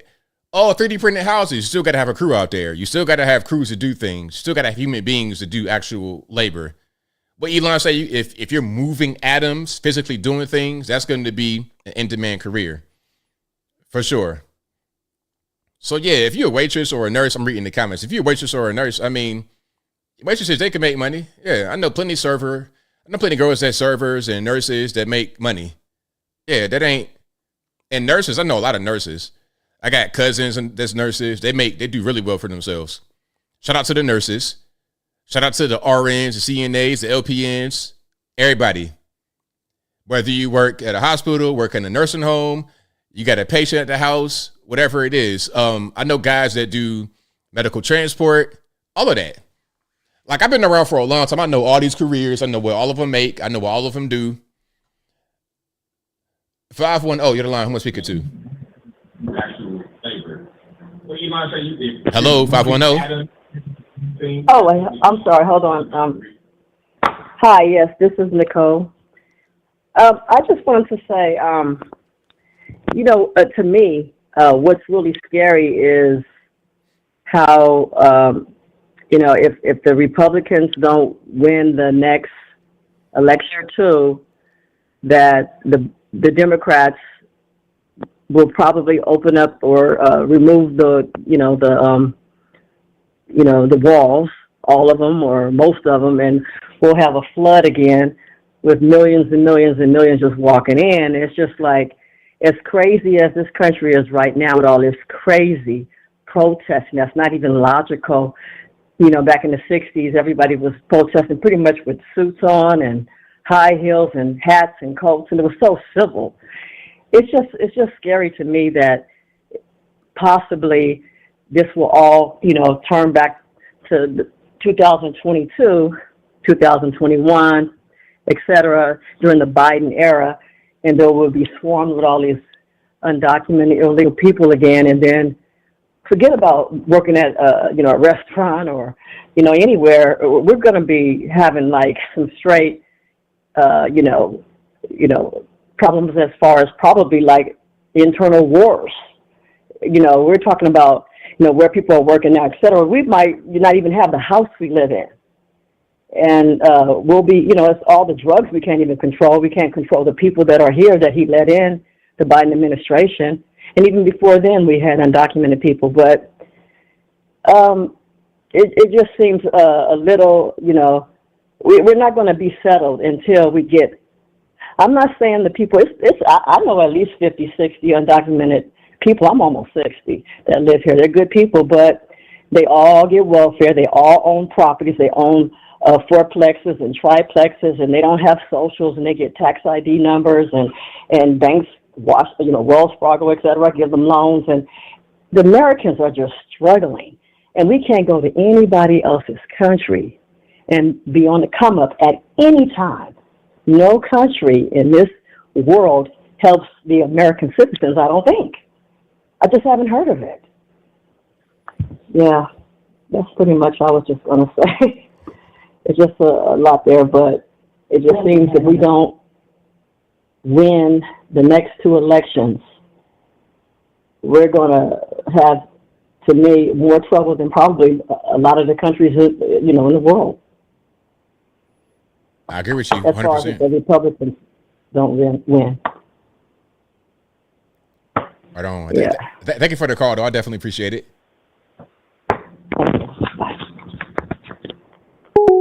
Right on. So shout out to her. Great call. Fantastic call. Shout out to all the new callers tonight. I appreciate y'all for rocking and rolling with us. I definitely appreciate y'all for all of what you do. I got a little bit more time to take a couple more calls if they're coming in. And again, I thank y'all for being here. You guys are the best. All right, I'm going to read some of the comments here. Yeah, definitely a great call. She's definitely on point. Guts Berserk says it's about numbers. Birth rate is below replacement. It has been since 1970s. Also, the corporations benefit from immigrants' low wages. It will continue. I'm speaking to you online, 310. Hey, what's up, Anthony? I really like your channel, and I just wanted to say I grew up in Los Angeles County, where illegal immigration is the epicenter of this country, or kind of where it's kind of almost born and bred, if you will. And I know it's different regionally in the impact that some people are experiencing. But when you live in a place where you are denied a job application, such as I have experienced myself personally, or when you've seen local city councilwomen like former councilwoman Nori Martinez that called a young boy a little changuito or a little monkey, and was saying, you know, F the district attorney because he's quote unquote down with the blacks. I've seen a black man that had he won a settlement against Roscoe's Chicken and Waffles or a judgment for racial discrimination because they gave Latino staff the better treatment as schedules and pretty much run the restaurant. And I have no hate against our Latino brothers and sisters. I just want to put that out there. I just want to let people know that there's a systematic play out here that is going against black people that they fought for, that is almost coming back like the boomerang to sabotage them. And I've never seen anything like this before in my life. You know, this is quite strange where one person can get pulled over. Because like I said, I grew up in Los Angeles County and I went into the Army and I got out. And when I came back, it was worse than ever. And I've seen people, if you're an American citizen and if you have a warrant for tax evasion, you're going to get the U.S. Marshals or the IRS are going to come get you on that warrant. But if you're in the country illegally in L.A. County, they're going to say, oh, none of our business, on your way, do what you want to do, have a good day. It's crazy, totally crazy. But and the other thing was, too, when Donald Trump went on his first campaign on his first election, and I don't know if you recall Jamil Shaw Sr. Yes. Yeah, that was close and personal to home because, you know, being an Army veteran, I saw his mother, you know, deployed overseas and had to come back and bury her son because the city of Los Angeles wanted to have all these sanctuary things. And that guy that shot and killed her son was in the country illegally, just got out of L.A. County jail the day before on gun charges and got a gun the next day after he got out and unalived her son. And there's no outrage. You just had a black woman, a mother of 5, I believe, in South Carolina who was killed by a Honduran illegal alien. No outrage from the black community. It's really cherry picking and selective outrage. These people that are following ICE agents and ramming their vehicles, they're not ramming these gang members' vehicles. They're not ramming the Crips and the Bloods and the Latin Kings and, you know, all these people. But yet all of a sudden they got all this courage to come fight federal agents. Very, very good point. You know, you're not fighting the actual issues.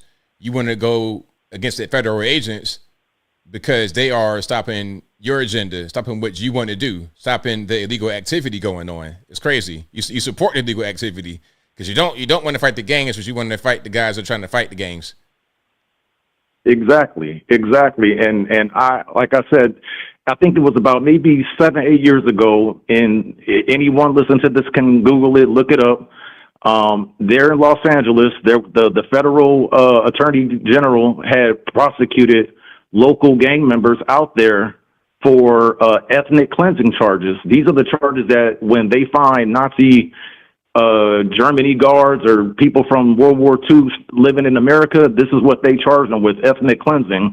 And they charged a lot of the Sureños or the local Mexican cartel gangs in L.A., they charged them with ethnic cleansing, and they were convicted on it because they were Molotov cocktailing. They didn't care if you were a male, female, old, young. At the head of the Mexican cartel's direction, the local gangs in the LA area were literally chasing and running black residents out of certain communities. And there was a black man who had got killed in Hawaiian Gardens, is also another city in LA County. It was a middle-aged black man who was just mowing his lawn, and he got killed by a local Hispanic gang member. And this same gang member ended up killing a Latino sheriff deputy out of the Lakewood station out of LA. And it's like this guy was investigating this guy's his death, this is a hate crime. This man was doing nothing but mowing his lawn, and he got killed for being black. Black Lives Matter, nowhere to be found. Totally crazy. Absolutely. But anyway, I just wanted to say, I really appreciate your show, what you're doing. And like I said, shout out also to those that Chicago Flips Red, I believe. They're definitely doing a lot of good work. Brandon Johnson is treasonous scum, and he's doing nothing to help Chicago. A lot of people don't think it's going to happen to their community until they face it. They thought it was just going to stay in California and Arizona, and 4 years of Joe Biden importing, 20 plus million people. It's just simple numbers. We can't take in the whole world. If I show up to your house, and just because I cleaned up your kitchen doesn't mean I can stay when you get home. Like, hey, you can't kick me out because I did a couple chores. This is still your house. Right. Exactly. So we really have to just apply common sense. And, this whole thing of, well, they're doing jobs. It's like, my dad grew up in Compton, California, and he worked in the car wash. And there's no black people working in the car wash anymore down there. I knew black people that did drywall, and they were getting paid, $20-15 an hour in the early mid 90s at one point. Then their wages started to go down as the influx or importing started to come in to the point where they couldn't get hired at all. And so it's not a point of where jobs Americans won't do because, like I said, being in the military, I've seen people working in the burn pits. Americans will do any job as long as they're fairly compensated. This is about undercutting and stagnating people's wages. When Joe Biden got in there and all this, Xavier Becerra, who was the Health Human Services Secretary, they showed pictures in the New York Post. They had kids working in meatpacking plants in Minnesota and I think Oklahoma, all across the country, 13, 14, 15 years old, working 12-hour shifts, graveyard. Then they would go to local schools in the morning so they can get a free breakfast and lunch. Then they come back and work 12 hours again, day after day after day. And the teachers are like, oh, the kids are falling asleep in school because they're dead tired of working all night. And they're not getting paid. They're being sold out by the cartels. They're being sold. They got girls from Costa Rica, Vietnam, all around the world, Russia, that are working in massage parlors. And black people always want to champion about, oh, slavery this, slavery that, while we watch a new form of slavery unfold right in front of us. Exactly. I'm saying the same thing. Like this is the new slavery. They bring in slavery back to try and improve the economy that they messed up with the money printing. But the problem is slavery is already ended. It ended in 1865, and we're not bringing it back. Yeah, I mean, like this is not a open legal slavery, but it's a semi-slavery or a black market slavery. Because I'll tell you, when I was 15, that's when I got my first job, and when I went to apply for a weekend car wash job after working for the county for the summer, I went to the car wash by my house, and I'll never forget it. I didn't understand politics as a 15-year-old, but I'll never forget the look. It was, 100% Latino staff at the car wash, and they were all looking at me like, what do you want? Like, I said, I want an application for a part-time weekend job. And they said, well, first arrive, first work. And what do you mean first arrive, first work? And I didn't understand. They're paying these people cash under the table. This employer is not paying their fair share of workers' comp. They're not paying a legitimate payroll on the books, Right on, man. Exactly. Well, it's a great conversation, man. But I got to get up out of here, man. Thank you for your call. Definitely appreciate you. You too. Thank you, brother. You keep up the good work. All right, will do, man. Thank you. Bye now. All right, great call, fantastic call, but it is past my bedtime. I got to get up out of here. Shout out to you guys for being here. This is a great show tonight. You guys are the best always. I appreciate y'all for rocking and rolling. If you enjoyed what you heard tonight, if you enjoyed the content in general, please give the video a thumbs up. Like the video, share the video, do all that good stuff. That'll help me out tremendously. This is also an audio streaming podcast. It'll be available on your favorite audio streaming platform, whether that be Google Play, Spotify, Apple iTunes, etc. Link for that will be in the description box, or visit your favorite audio streaming platform and search ABL Live. I should pop right on up. But that is a wrap for me. Thank you guys for watching, retweeting, super chatting, whatever you're doing. You know I could not do the show without you. Thank you to the mods for keeping the trolls in check. I appreciate y'all for that as well. I'm back live on Tuesday on the Instagram. Shout out to you guys who are there for the Instagram stream. I'm back live Tuesday on Instagram. I'm live every Wednesday and Saturday right here on the YouTubes from 8 p.m. Eastern to right around right now, 11 p.m. Eastern Standard Time. Alrighty, I got my super chats I'm going to read. Then I wrap it on up, put the bow clean on top. Thank you to Twisted Clown, who says, we had silver and gold as money. 70's house was 10,000. Thank you to Twisted Clown, who says, no one cares, lady. I don't know who that's in reference to. Thank you to Twisted Clown, who says, ABL, send her an invoice. Okay, you know what you're talking about. Yeah, that lady. Nah, she was cool. Shout out to her. You know, it's all good. I appreciate all you guys who call in. Thank you to Lothair, who says, if Trump's accused of having actual relations with Bill Clinton on the Epstein list, why shame him for stuff that is private between two consenting adults? Well, at the end of the day, that's like some TikTok rumor. And if it was true, then we would know about it. People just make up stuff on the internet and then say that's just the reality with no basis in reality at all. And I always challenge them. I'm like, okay, you think that's going on? Where's your evidence? Exactly. Ain't no evidence. You're just talking. But anyway, shout out to you guys. I appreciate y'all for being with me tonight. You guys are the best. But until next time, y'all be safe. I'm out and peace.